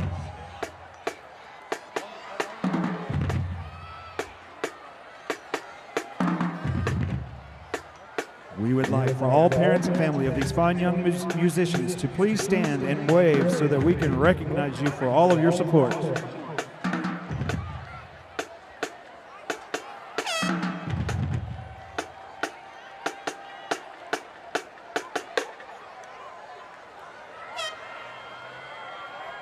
The Mighty Trojan Band would also like to take a moment to recognize any veterans that may be present in the stands.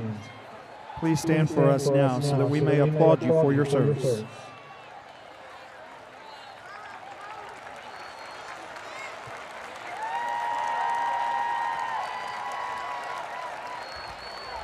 Thank you, veterans, for your service.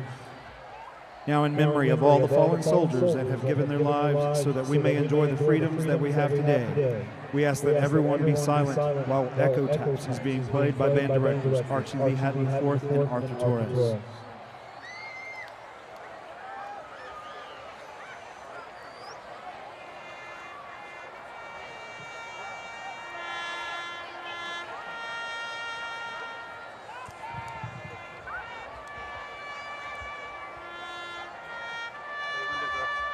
What do you want to do?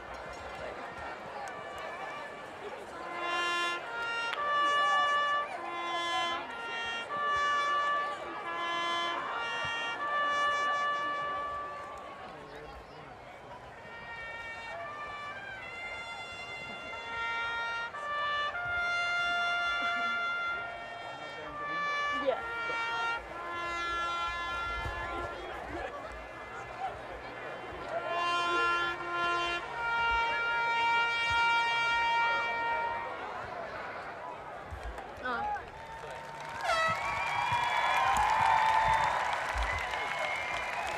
Now the Mighty Trojan Band will perform a cadence by the Mighty Trojan Drumline.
How do I fix my iris?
University High Band would like to thank our superintendent, Dr. Marcus Nelson, and principal, Dr. Ricky Edison, for their continued support of the fine arts.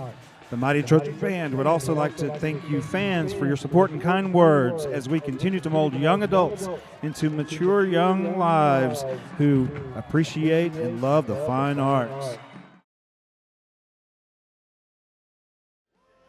Back with another new member of the Waco ISD Athletic Hall of Fame, Mr. Marcus Walker. Marcus, I understand when you were in high school, some people thought you were like Deion Sanders. Nobody wanted to throw to your side. I wouldn't quite say Deion Sanders, but I had a pretty good career. I had some really good teammates, really good coaches, so I credit those guys more than I probably credit myself. But we had some success as a team, and, you know, it's more of a team award than an individual award, so that's the way I look at it. At the end of your senior year, you got a chance to play in the Army-Navy game. Or not the Army-Navy game, the U.S. Army All-Star game. There we go. Yes, sir. That was a great experience. Being able to, first of all, being selected to play in that game is a great honor.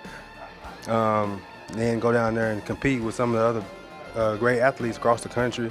It's a chance to measure yourself, a chance to represent your school. So it was a great opportunity for me. Being that I was going to be able to go to college that next season and just measure where I was, compared to my peers and represent Waco High and Lion Pride, So it was a great opportunity. Well, that's where you got to meet your college roommate and guy that you ended up being a teammate with for quite some time, Adrian Peterson. Yeah, it's funny. We were roommates down there at the game, and during that time we pretty much decided that we would be roommates in college, and from there, he left school early, and then we ended up playing on the same professional team, and we roomed together as pros. So we kind of was with each other for a while there, became best friends. We're still best friends. We talked on the phone last night and a couple days before that, so still have a great relationship. And those are type of experiences that the U.S. Army All-American game and college experiences provide for you. You have friendships that last forever. Well, now you're at the University of Oklahoma as a graduate assistant. Was it a little different having Bob Stoops retire and Lincoln Riley taking over? It was different just for him not being around. All my memories of OU, even before going to play at OU, they all had him in it. And I played for him, and I came back and I coached with him. And, for him just to retire, it was a little different at first, but Coach Riley, man, he's a great, great coach. And I always knew that even before Coach Stoops retired that he was a great coach. So things pretty much, he's like a younger version of Coach Stoops. That's the best way to put it. And, he's a younger version of Coach Stoops, but he has his own style. But, he's going to be a real good one. He's a great coach, fun to work with. So, well, best of luck to you the rest of your career. I appreciate it, man. Appreciate it. Thank you so much, man. Thank you for having me. That is Marcus Walker. Waco High School proudly presents the 2017 Line Pride Marching Band and Scarlet Line Drill Team.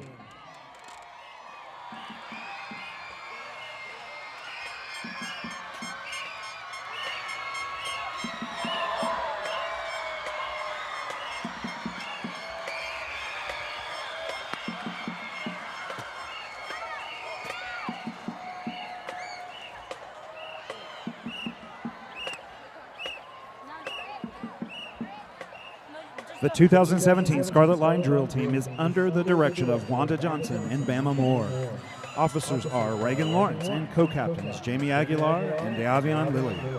First Lieutenant Kiki Sadler. Second Lieutenant Dezani Robinson. The dancer of the week is Charlie Harris. Tonight, the Scarlet Line JV and Varsity Drill Team are performing a routine to Beyonce's smash hit Crazy in Love.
proudly presents the 2017 Division I award-winning Line Pride Marching Band.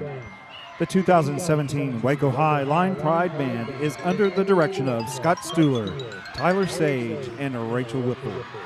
Percussion is instructed by David Johnson and Adrian Rodriguez. The color guard is instructed by Cherie Wingett. Student drum majors are Zach Heldenbrand and Andrew Ramirez. The outstanding band members of the week are the Freshmen. Tonight, the band will be performing portions of this season's competition show entitled Evolve, featuring original music by Scott Stuhler, Ted Riker, Frank Sullivan, and John Meehan.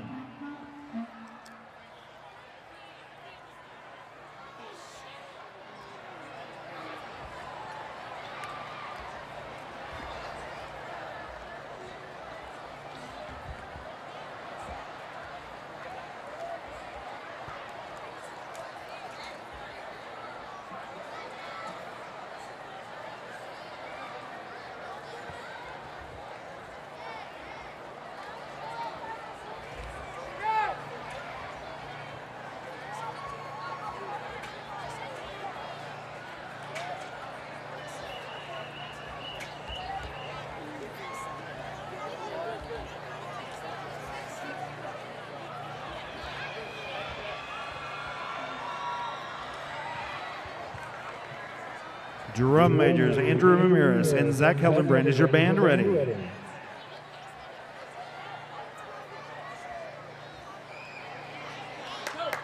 Line Pride Band, take the field in performance.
all season long. We will also send a big thank you to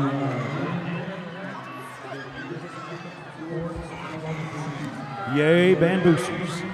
The band would like to thank all of our Waco ISD school board members, Superintendent Dr. Marcus Nelson, Waco High Principal Ed Love, and Dean Lisa Saxenian. Special thanks to Fine Arts Director Larry Carpenter and our Queen of Fine Arts, Susan Ramon, for their continued support of the Waco ISD Fine Arts family.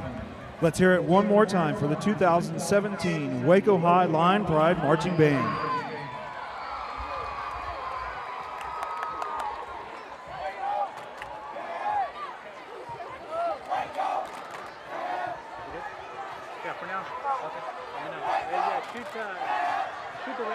Leaves the field, and the University. Hope you enjoyed our halftime activities. The Waco band leaves the field. The University Trojans come out of their run through, getting ready for the second half as they trail Waco High at halftime by a score of 36-0. First half stats are definitely weighted in Waco High's favor, as they have 9 first downs to just 6 for University. The Lions have run only 24 plays, but that's for 241 yards. University has had the ball for 32 plays and 132 yards. Most of the yardage on the ground for both teams. Waco 158 yards on 16 rushes. University 108 yards on 22 rushes. Waco is 3 of 8 passing for 56 yards, and University just 2 of 10 passing for 24 yards. Both teams have been penalized 10 times. Waco for 55 yards, University for 43. Leading rusher in the game is University's Jeremiah Stroop, who's carried the ball 16 times for 105 yards. Sebastian Evans, the mysterious number 21, has carried 1 time for 3 yards. Osea Cadena 1 time for 4 yards. Karen Archibald 4 times for -4 yards for Waco High.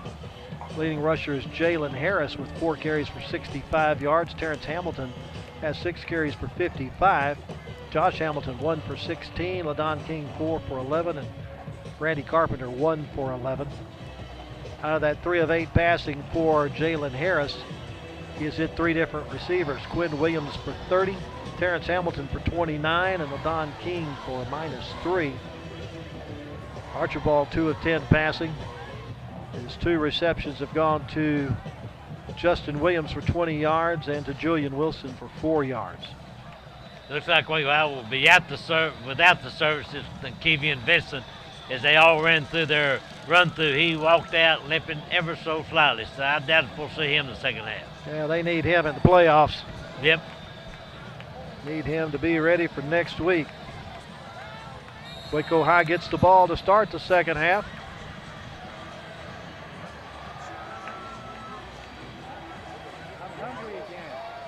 Pooch kick, going to come up short, fielded on the short hop, and a nice return. Great job by Jaden Ridge on the return. Set Waco High up in pretty good field position. They do have good field position, so we'll see if they pick up where they left off with the Terrence Hamilton running the football, Jaylen Harris running the zone read, keeping it, throwing the football every now and then, and Quinn Williams has been their go-to guy.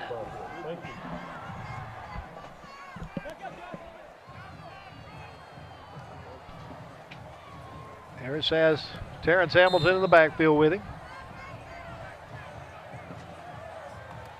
Fakes the handoff, looking to pass, has some running room. Now throws it to the open man. Michael Stimson was open across the middle for a moment, but he was off target with it. Yeah, he was wide open, as a matter of fact. And Jaylen Harris, I don't know whether he had to decide whether he wanted to pass or run. I don't think he really knew which one he was wanting to do, so he went on through it incomplete. Too many choices. Yep. 2nd and 10. Williams in motion, has the handoff and has some running room. Gets a block from Josh Hamilton and finally corralled when he gets up near the 35-yard line and University's into the field. I think Quinn Williams has done a good job for this Waco High team this year, not only running the football but catching the football. A 25-yard gain for Quinn Williams on that rush. Takes it down to the 36 to make it 24 yards. Hand it off to Michael Stimson this time on the end around, and Stimson will have first down yardage and more as he carries it down to the 23. Pick up a 13 on that one. Flag on the play. During the run, holding, offense for the 71. 10-yard penalty, replay first down. So minus 10 for the holding penalty. It'll be 2nd and 20 at the University 46. So mark off or scratch out that run by Stimson.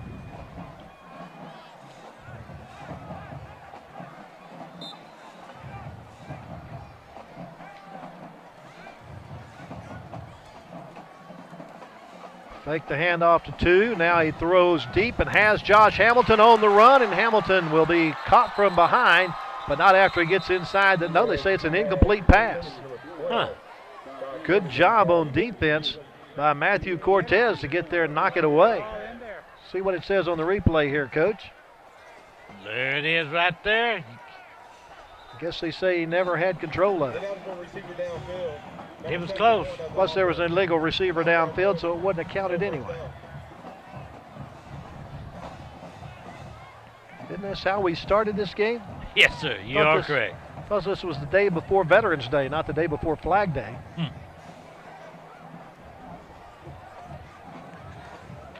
So they move it back in the Waco High territory at the Waco 49 after that 5-yard mark off.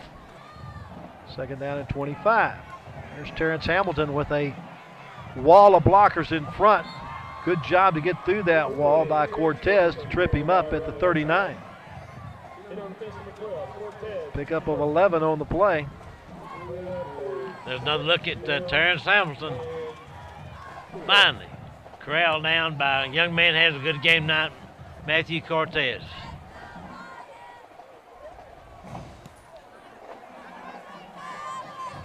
Waco changing the play as they flip their receivers.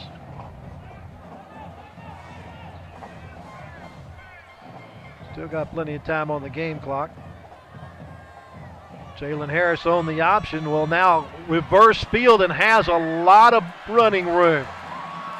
Gets a good downfield block and then falls down inside the 15 at the 14. Picked up 25 on that one, as long as it stands up. Yeah, Jaylen Harris literally reversed the field. You see him coming right there. He's going to run an option play. He reversed his field, goes back against the grain. I thought he was going to score on this play, but he finally kind of failed now, to be honest with you. It's not in the playbook. It ought to be. Jaylen Harris trying to direct traffic, now throws for the front corner of the end zone, but out of bounds as Stimson was covered. Corey Moore all over Stimson to make sure he wasn't going to get to the ball.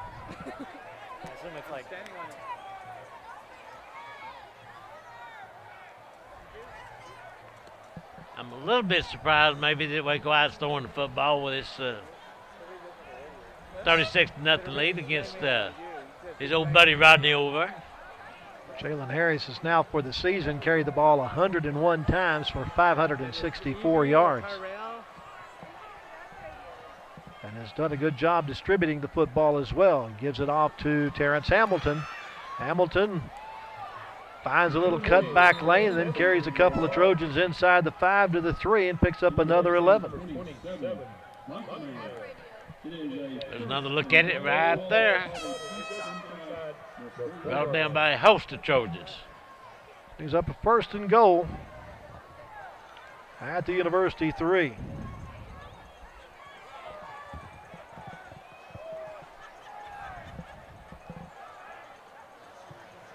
Fake the handoff. Harris with the keeper, and Harris is going to be dumped.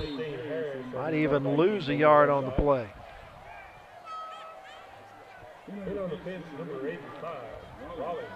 Good show of sportsmanship that time by DeAndre Rollins. Not only did he knock Harris down, he picked him up.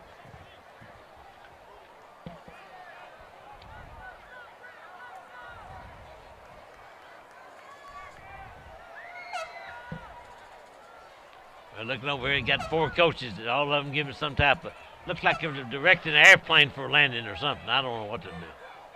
Got room for it. Handoff up the middle to Terrence Hamilton. He's in the end zone, but is there a flag on this side? That Waco High, University was offside. The play will stand. Defense number 22. That penalty is declined. The touchdown's good. So Terrence Hamilton gets into the end zone and runs it up to 42-0. Chris Escada on to try the point after attempt. Shoot a little more before you leave.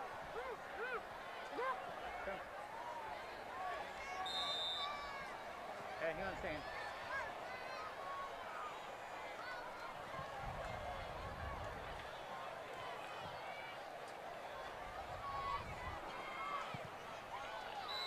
Escada makes it true. They'll bring it to 43-0 with 8:28 left to go in the third quarter. Took them 3 minutes and 32 seconds to cover the 60 yards. In 8 plays.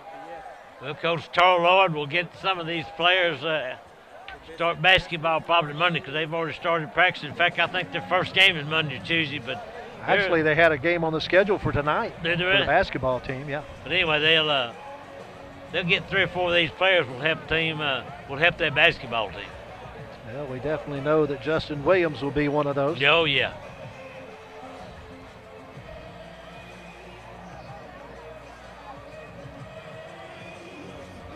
So I guess when this game's over, we'll most likely, when I do post-game interviews, we'll know what the playoff situation is for Waco High. Quite possibly. Waco High now with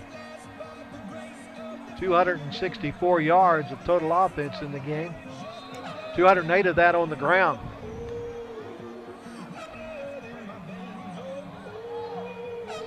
Escada makes sure his kicking team is there and puts a good toe into it. Taking at the goal line. That's Mitchell. And Mitchell has a seam. And the sophomore gets it out past the 40-yard line. Quavian Mitchell, we've liked what we've seen out of him the last couple of games, Coach. Yeah, he's got good speed. There's several of these young men that have an opportunity to come back next year for university that should build a pretty good foundation, I would think. As you see another look at it, Mitchell did a good job. 42 yards on that return by Quavian Mitchell. Definitely making a name for himself here in the final game of the season for University. From the 42. Archibald hands it off to Stroop, and Stroop has a hole on the inside and gets it into Waco High territory all the way down to the 44. Picked up 14 yards. Let's take another look at it. He's finally drugged down from behind by Cameron Clark.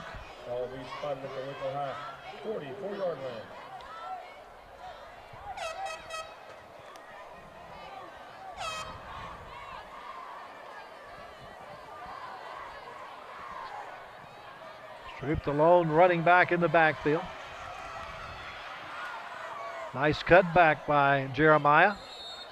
We'll get him down to the 42-yard line. 2-yard gain on that one.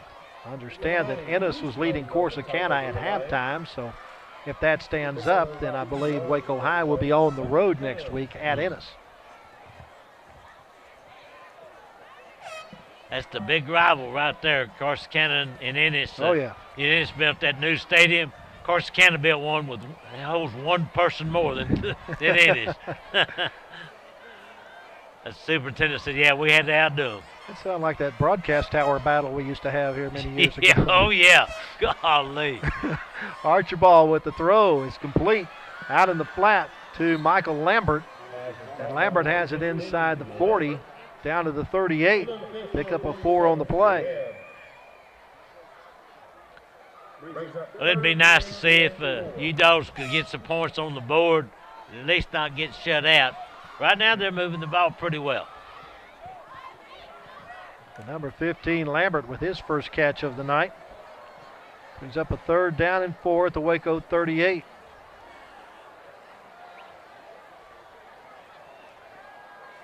Handed off to Stroop, going around the short side. Not a whole lot of running room there. He gets busted out of bounds before he can get to the sticks. Knocked out of bounds by Michael Essex that time. You'll see him come in the screen. Also had some help there from Juan Help me on 32 there, Lauren. 32 for Waco. Galeazzi. Okay. I'm going to call him Warren. How's That that? sounds good to me. 4th down and 3 from the 37. University has gone for it on 4th down about 6 times tonight, seems like. Stroop has the football, gets out from out of the grasp of one Waco line, but is finally tripped up before he can get to the first down. Grabbing him by the ankle is Danico Gibson. Or was that Basie? Hard to tell the difference between 8 and 6 when their uniforms are folded up. It is. By the way, I saw Bruce Geeson at halftime. How's Bruce doing? I said, you don't work here anymore. What are you doing here? He said, I came out to visit with some people I care about, and then I saw you. Now, you take that any way you want. That's what he said. Bruce now working for Baylor. 5:38 left to go in the third quarter. Waco High gets the ball for the second time here in the third quarter. And they'll start off at their own 36-yard line. Little confunction at the junction as the motion man runs into Randy Carpenter right after he gets the handoff. So Carpenter will end up losing a couple of yards on the play. I guess we've probably seen the last of Jaylen Harris tonight, I assume, at quarterback, because Marino's in there right now. Say actually, where'd they mark the ball? There we go, back to the 33. 3-yard loss on the play, 2nd down and 13. Here's Marino in at quarterback with Randy Carpenter as running back. Carpenter has the football and has running room. Has lots of running room. He's headed for the house. Nobody's going to catch him. Randy Carpenter is going to go 67 yards for the touchdown.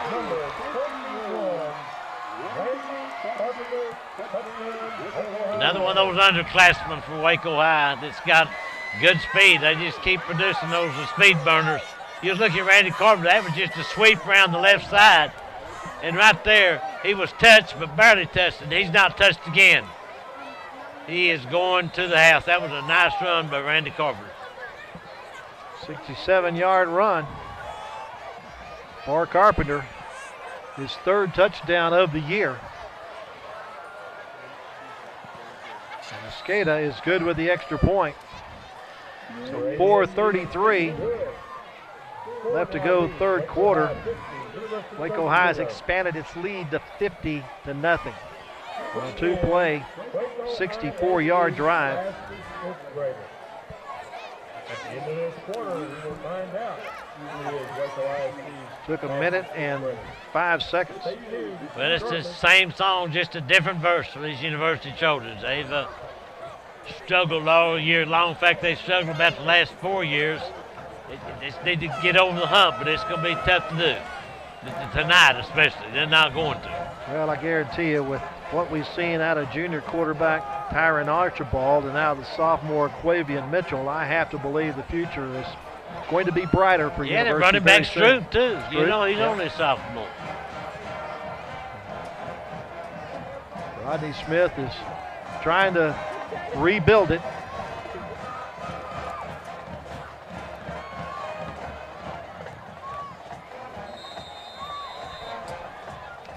Rodney played at University under probably one of the best coaches that the Trojans ever had in Leroy Coleman. End over end kick, going to come to Mitchell about a yard deep. Mitchell looking for a hole, takes a good block, gets around the right side and gets it up near the 19-yard line. Speaking of Leroy Coleman, I saw him yesterday at the grocery store. Does he still eat? Yes, he still eats. I'm just curious. I do too. And is it just a coincidence that it seems like La Vega's been awfully good the last 4 years? Since Leroy showed up That's all I'm going to say. as the line coach over there? I don't know. Of course, you got Don Hyde over there. He's old as I am, I think. Yeah, pretty good little defensive coach, Yes, too. very good. Last I heard, La Vega was winning at halftime big over Burnett tonight to complete a undefeated regular season for what, the 3rd year in a row? Mm-hmm. Archibald to pass. Looking for somebody to throw it to, looking for anybody to get open. Nobody's open, so he'll just run with the football and run it out of bounds to the 23 and pick up 4 yards on the play. Number 11, Archibald, ran the ball out of Actually, after Mack was out in the slot here, he saw Archibald scrambling. Instead of trying to come back to the football, he was kind of running away from it. So Archibald did the next best thing, finally run out of bounds by Cameron Clark, who's really played well today. Michael Lambert, the lone receiver on the far side. Deodric Mack is the receiver at the bottom of your screen. Handed off to Stroop. Stroop going around the right side with a good spin move. Gets it up to the 30-yard line, a gain of 8. And a first down.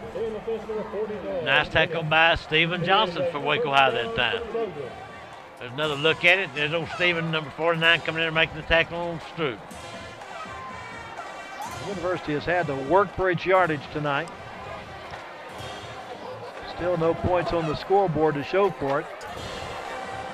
Right now, they've run 39 offensive plays for 164 yards.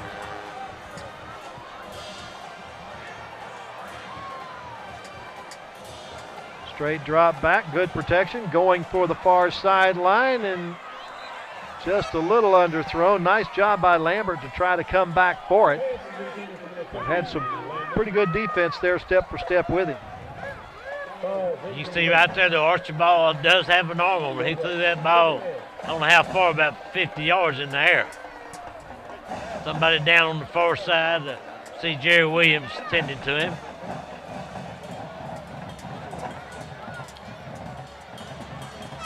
Now that's Lambert, I believe, the wide receiver. Showing some symptoms of cramps. His place has been taken by Jamarian Payton, who we normally see on defense. Stroop has a football, takes it inside the 30, up to the 33 for a gain of 3. It'll bring up a third down and 7. Nice tackle that time by Jaden Ridge from Waco High, who is listed as he's only a sophomore. Future's bright for that young man. Archibald went to the sideline to get to the play and joins the huddle with 21 seconds left on the play clock.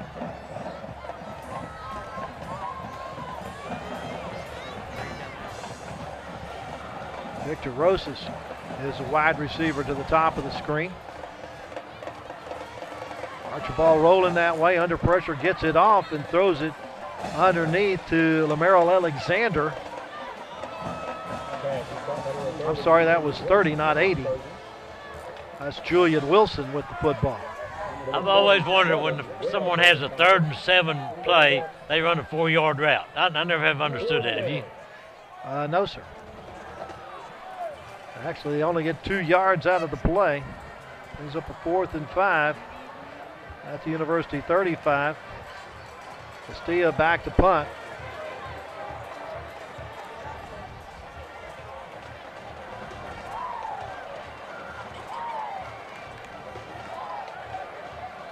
High snap, but he gets it down. Goes out of bounds and not very far. They mark it at the 44-yard line and Waco's into the field.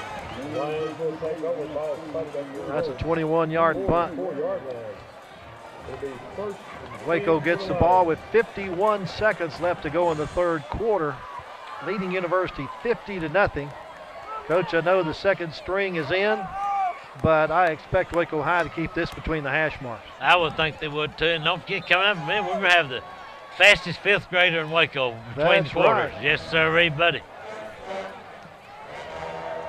From the 44, hand off to Carpenter, and Carpenter winds his way for a 5-yard gain up to the 49. Hope our committee's keeping a close watch on Randy Carpenter. He's doing a good job tonight. Certainly is. In a relief effort. He's only touched the ball 3 times and has 83 yards and a touchdown.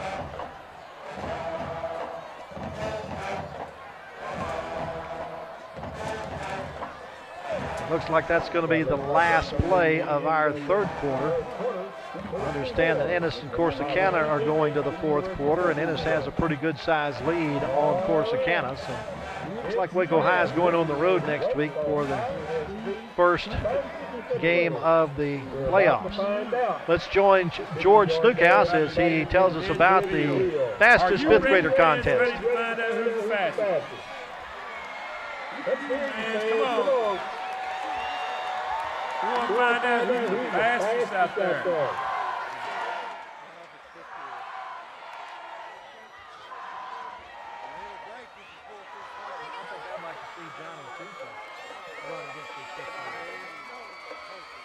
Need to make a little noise. Come on, support these guys.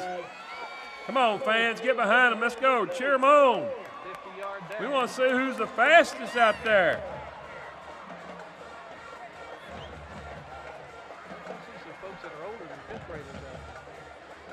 See one lady with a purse in.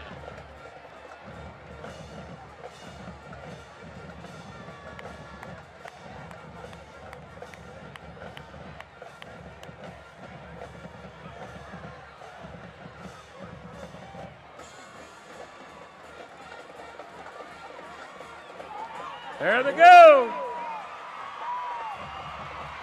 Uh-oh, look out there. Yeah.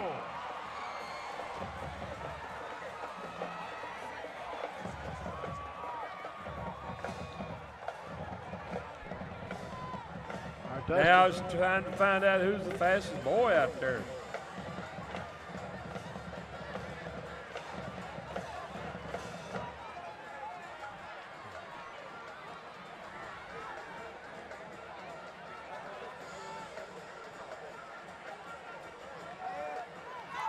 All right.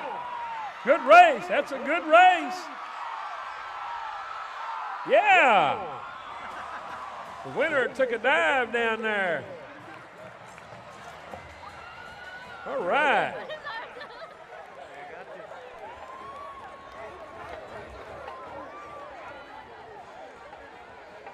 Our Dylan Chapman's going to talk to our winners. It looked like the outside lane was the best lane to be in. I think it was. I think it's shorter.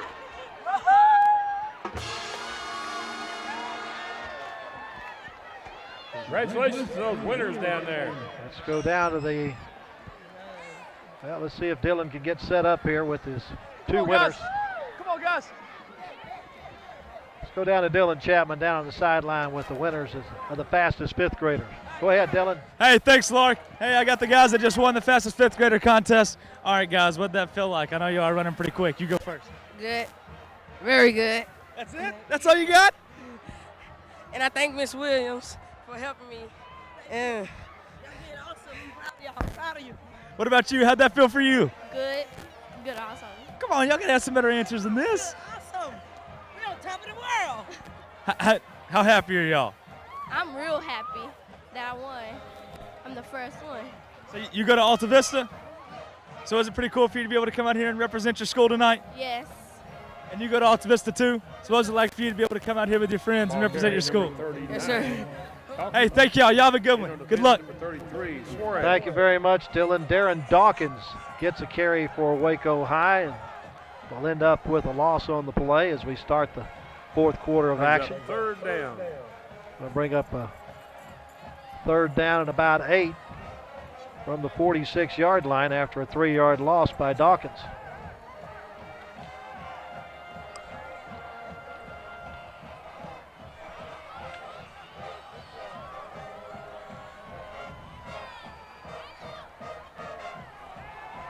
Bad snap. Falling on the football. Waco High is able to hold on to it. The Lions look like they recovered. Who got back on the football there? Is that Johnson brings up yeah. fourth down. Taro Johnson got back on the football. How many times Waco High punted tonight? I think this is it. I think you may be right.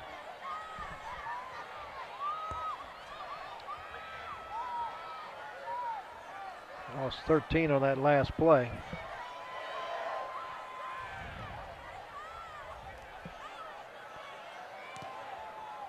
Rugby style punt by Toribio. Will take it out of bounds at the 31-yard line in University territory. He's one of them left-footed kickers. A 36-yard field goal. 36-yard punt. University gets the ball with 10 minutes and 12 seconds left to go in the game, trailing 50-0. I'd still like to see University at least get on the scoreboard. It'll be tough to do, but you know what? Maybe they can hit a big one. Stroop has really run well. He's not broken the long one yet, but he had one real long run. Hand it off to Stroop, and Stroop will only get back to the line of scrimmage before he's wrestled to the turf. Eduardo Perez made the tackle for the Lions.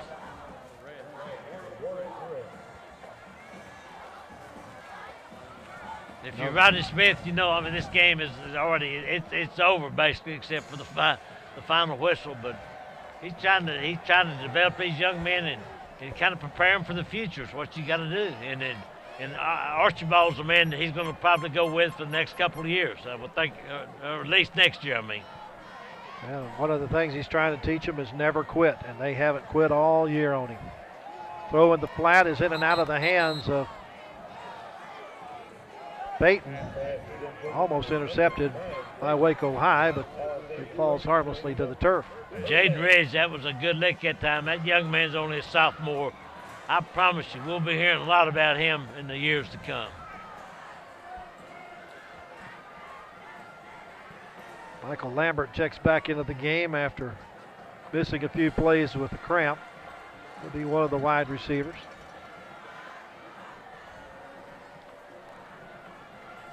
Archibald is 4 of 14 passing for 24 yards.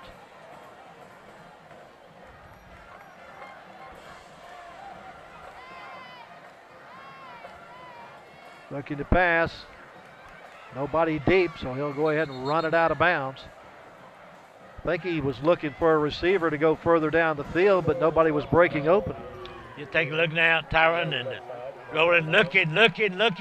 Nobody there, so he just tucks it in and gets what he can out of it. Finally taken out of bounds by James Evans. Give him 1 yard on the play, brings up 4th and 9 at the 32.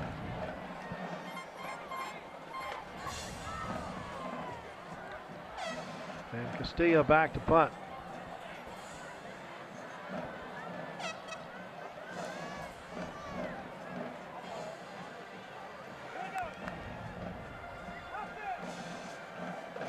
Good snap.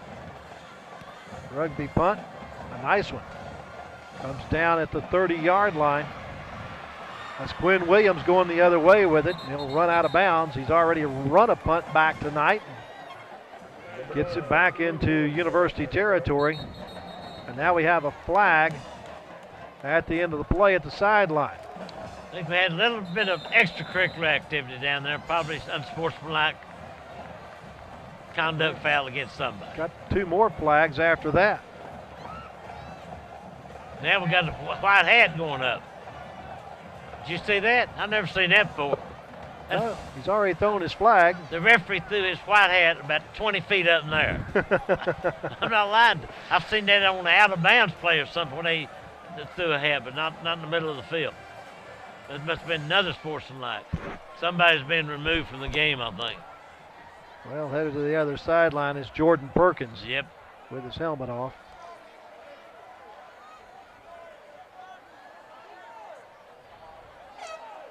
I really didn't see any pushing and shoving per se. I saw a little bit after the play on the sideline here with a kicker from University. Castillo got in a little verbal confrontation with someone, so we'll find out. I hope the referee doesn't forget to pick his hat up, because he'll need that. It's getting a little cool after a while. Well, after you throw your flag and your hat, there's something else. What do you throw? Your belt? Shoes. Shoes? Your left shoe. Your left shoe for finish right shoe.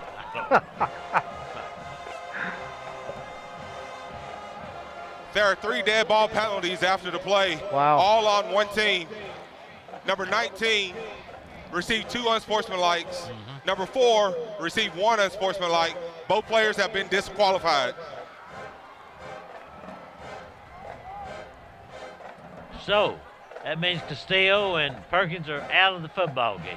A couple of seniors have seen their last minute of football at University High School. Yep. So I told you he had a little verbal confrontation over here after he pushed the guy out of bounds, but I didn't know it went that far. they're marking it from the 48-yard line in University's end of the field. So that was a 22-yard return for Quinn Williams. And now plus 45 yards. One of them's going to have to be half the distance, doesn't it? Yeah, it's going to have to be. They're going to be in the end zone.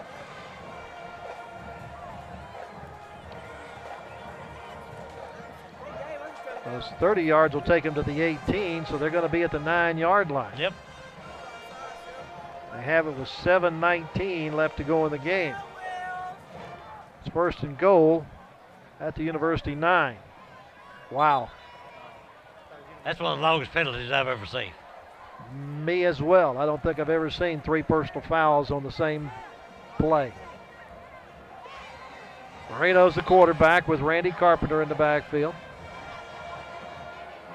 Carpenter has the football and takes it down, loses the football. Actually, somebody picked it up and goes into the end zone. It looks like one of the linemen picked it up. And into the end zone is James Wheelis. Are they going to call a touchdown? So we've seen 2 linemen score tonight, haven't we? Yes, we have. We saw DeCavian Benson score a 2-point conversion. And now we've seen Jamar Wheelis pick up a fumble and rumble it in for a touchdown. So Carpenter picked up about 6 yards on the play, and then Wheelis got the last 3 for the TD. And it's Toribio who puts the point after on the scoreboard.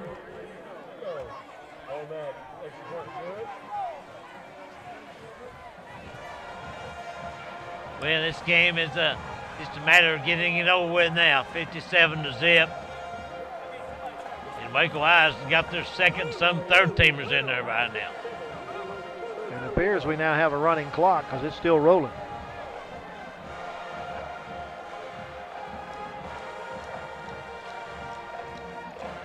What about an offensive player of the game? Yeah, that's it. This is it. No, there's no more. Y'all have a good trip. Appreciate your help all year. How about the offensive player of the game, Randy Carpenter, and defensive player, Cameron Clark? I think that's a pretty good choice. We'll be visiting those 2 young men and Coach Herbst following the contest. Like I said, it is a running clock, which I think is a good move, don't you? Yes, sir. Do you pay them mileage back to Mingus? Yes.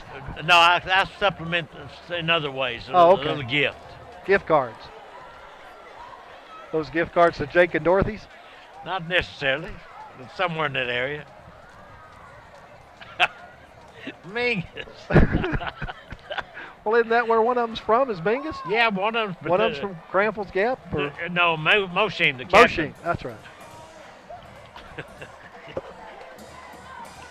Oh, boy. You got lots of friends at Mingus, Yes, don't you? sir. Used to have a bunch up there when I was young. Cameron Clark doing the kickoff here with a pop up to the 30-yard line and immediately tackled one of the University Up men. I just want to get through this game without any type of altercations. Just I get agree. through and the clock continues to run.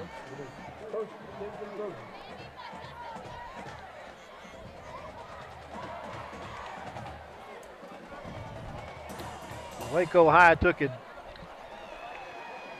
the lead on this one from the first punt of the game as Quinn Williams returned a punt 56 yards for the first score, and Cavian Benson came in out of the swinging gate and scored the 2-point conversions, and Waco was up 8-0, and that was within the first 58 seconds of the ball game. They haven't trailed since. Jeremiah Stroop goes through the second team defense. Gets about 8 yards out to the 41-yard line. Nice tackle that time by James Evans. And I'll tell you one thing about Jeremiah Stroops. He's still running as hard as he did in the first quarter. He's still running the same way now. As that clock counting going down, it may beat me down there, what I'm thinking. You might ought to get rolling. That's what I'm thinking. I think I probably will. Stroop picked up 9 on that play. Gives him 145 yards on 24 carries. Well, we got a false start against University. We'll bring up a 2nd down and 6. Back of the 36.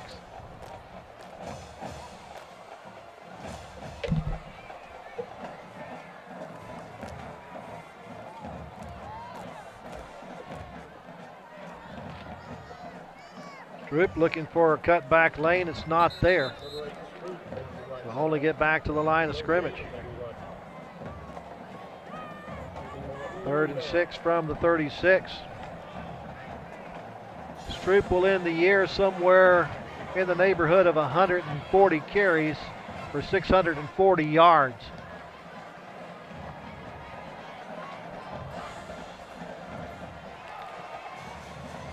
He's done his best here in his junior season to try to help University break the streak. 2:30 and counting left. Archibald hands it off to Stroop, bounces it out the left side, has a hole and keeps it out to the 39-yard line and picks up the first down. Actually, make that the 44. And picks up the first down. He picked up 8.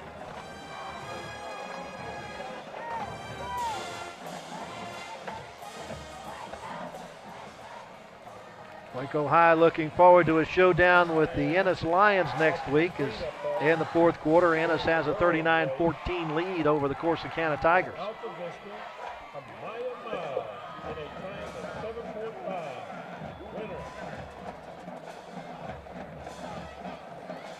Stroop with the football going around the left side. Across the 45 up to the 47. We'll pick up a 3.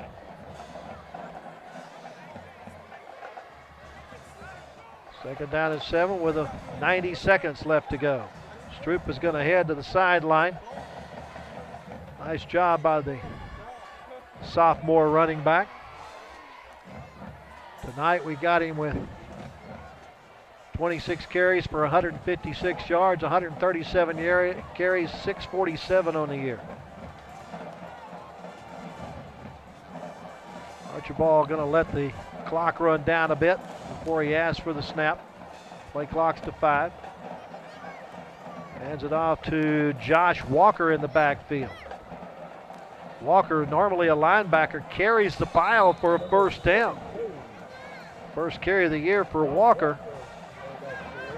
One of the seniors on this University team. Takes it into Waco territory.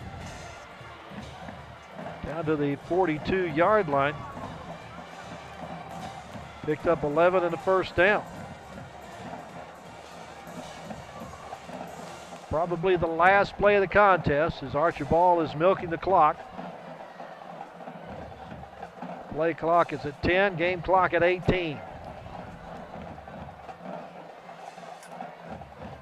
Walker has the football again, looking for some running room. Reverses his field, gets a block from his quarterback. Trying to shed Waco Lions, looking for the first down. And on the final play of the game, he picks up 9 yards and ends it with Waco High moving their record to 6-4 on the season. They'll finish district play in 3-3. University Trojans 0-10 on the year, 0-6 in the league after Waco High claims a 57-0 win over University in tonight's Hall of Fame game. Stay where you are. When we come back, we will talk to our players of the game right here on Waco ISD TV.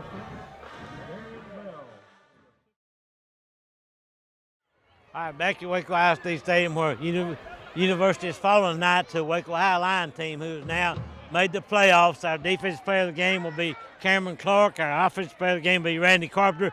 First, we're going to visit with Cameron. Not very often both these young men are juniors. What about the game tonight? But most of the old buddies on the other side, right? Yes, sir.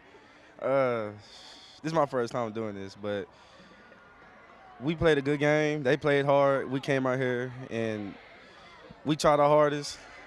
It was a fun game. It was a fun game, and a lot of respect to them. No disrespect, but Waco is what it is. We Waco, not University. Is it a little extra special knowing that you probably played against, grew up playing with some of these guys on the university team? Yes, I knew a lot of them on there, and they did some dirty things, but a lot of respect to them, sir.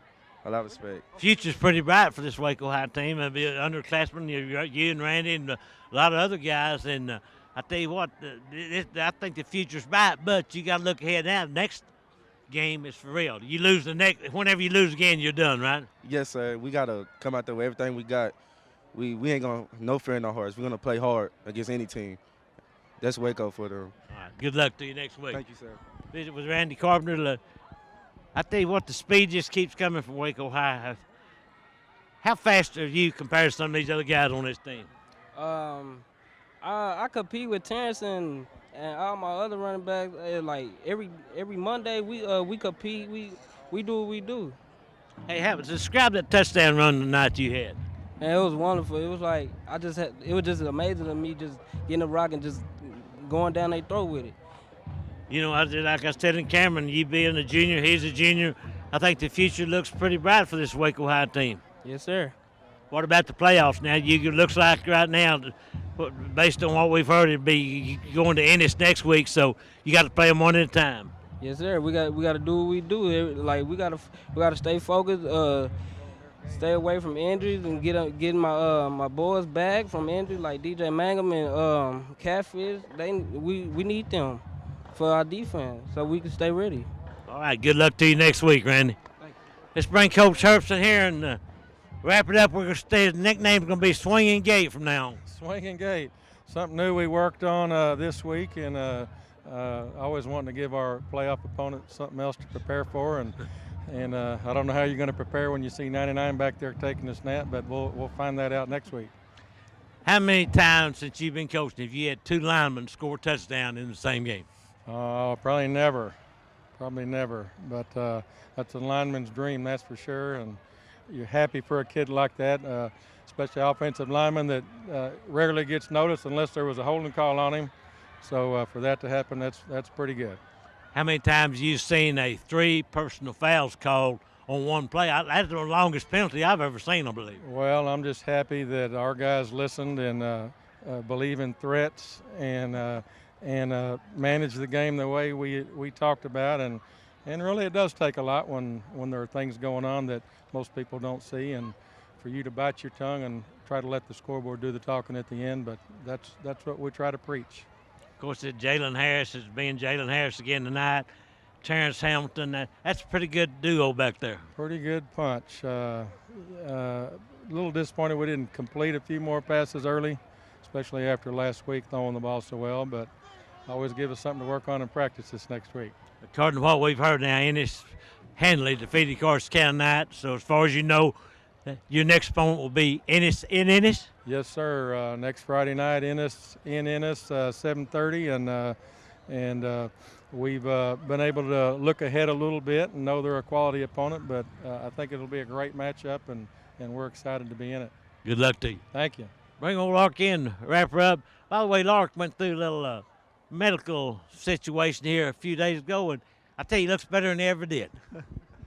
Yeah, you just wonder how you could be standing after someone's been tooling around in your heart 3 days ago, but I'm still standing, and I'm certainly appreciative to the good Lord and the good doctors at Hillcrest Hospital who took care of me. Waco High took care of business tonight. Yeah, it was pretty much over at halftime, and give credit to Waco High. They were hitting on all cylinders. University got to go back to the drawing board, and like I say, Roddy Smith, he'll get this first year out of his way. He'll build on this. Well, another Hall of Fame game is in the books, and that's going to conclude our football season here at Waco ISD TV as the Waco Lions prevail over University tonight by a score of 57-0. For our entire crew here at Waco ISD Stadium and for the coach Butch Henry, I'm Lark Smith. Good night from Waco ISD TV.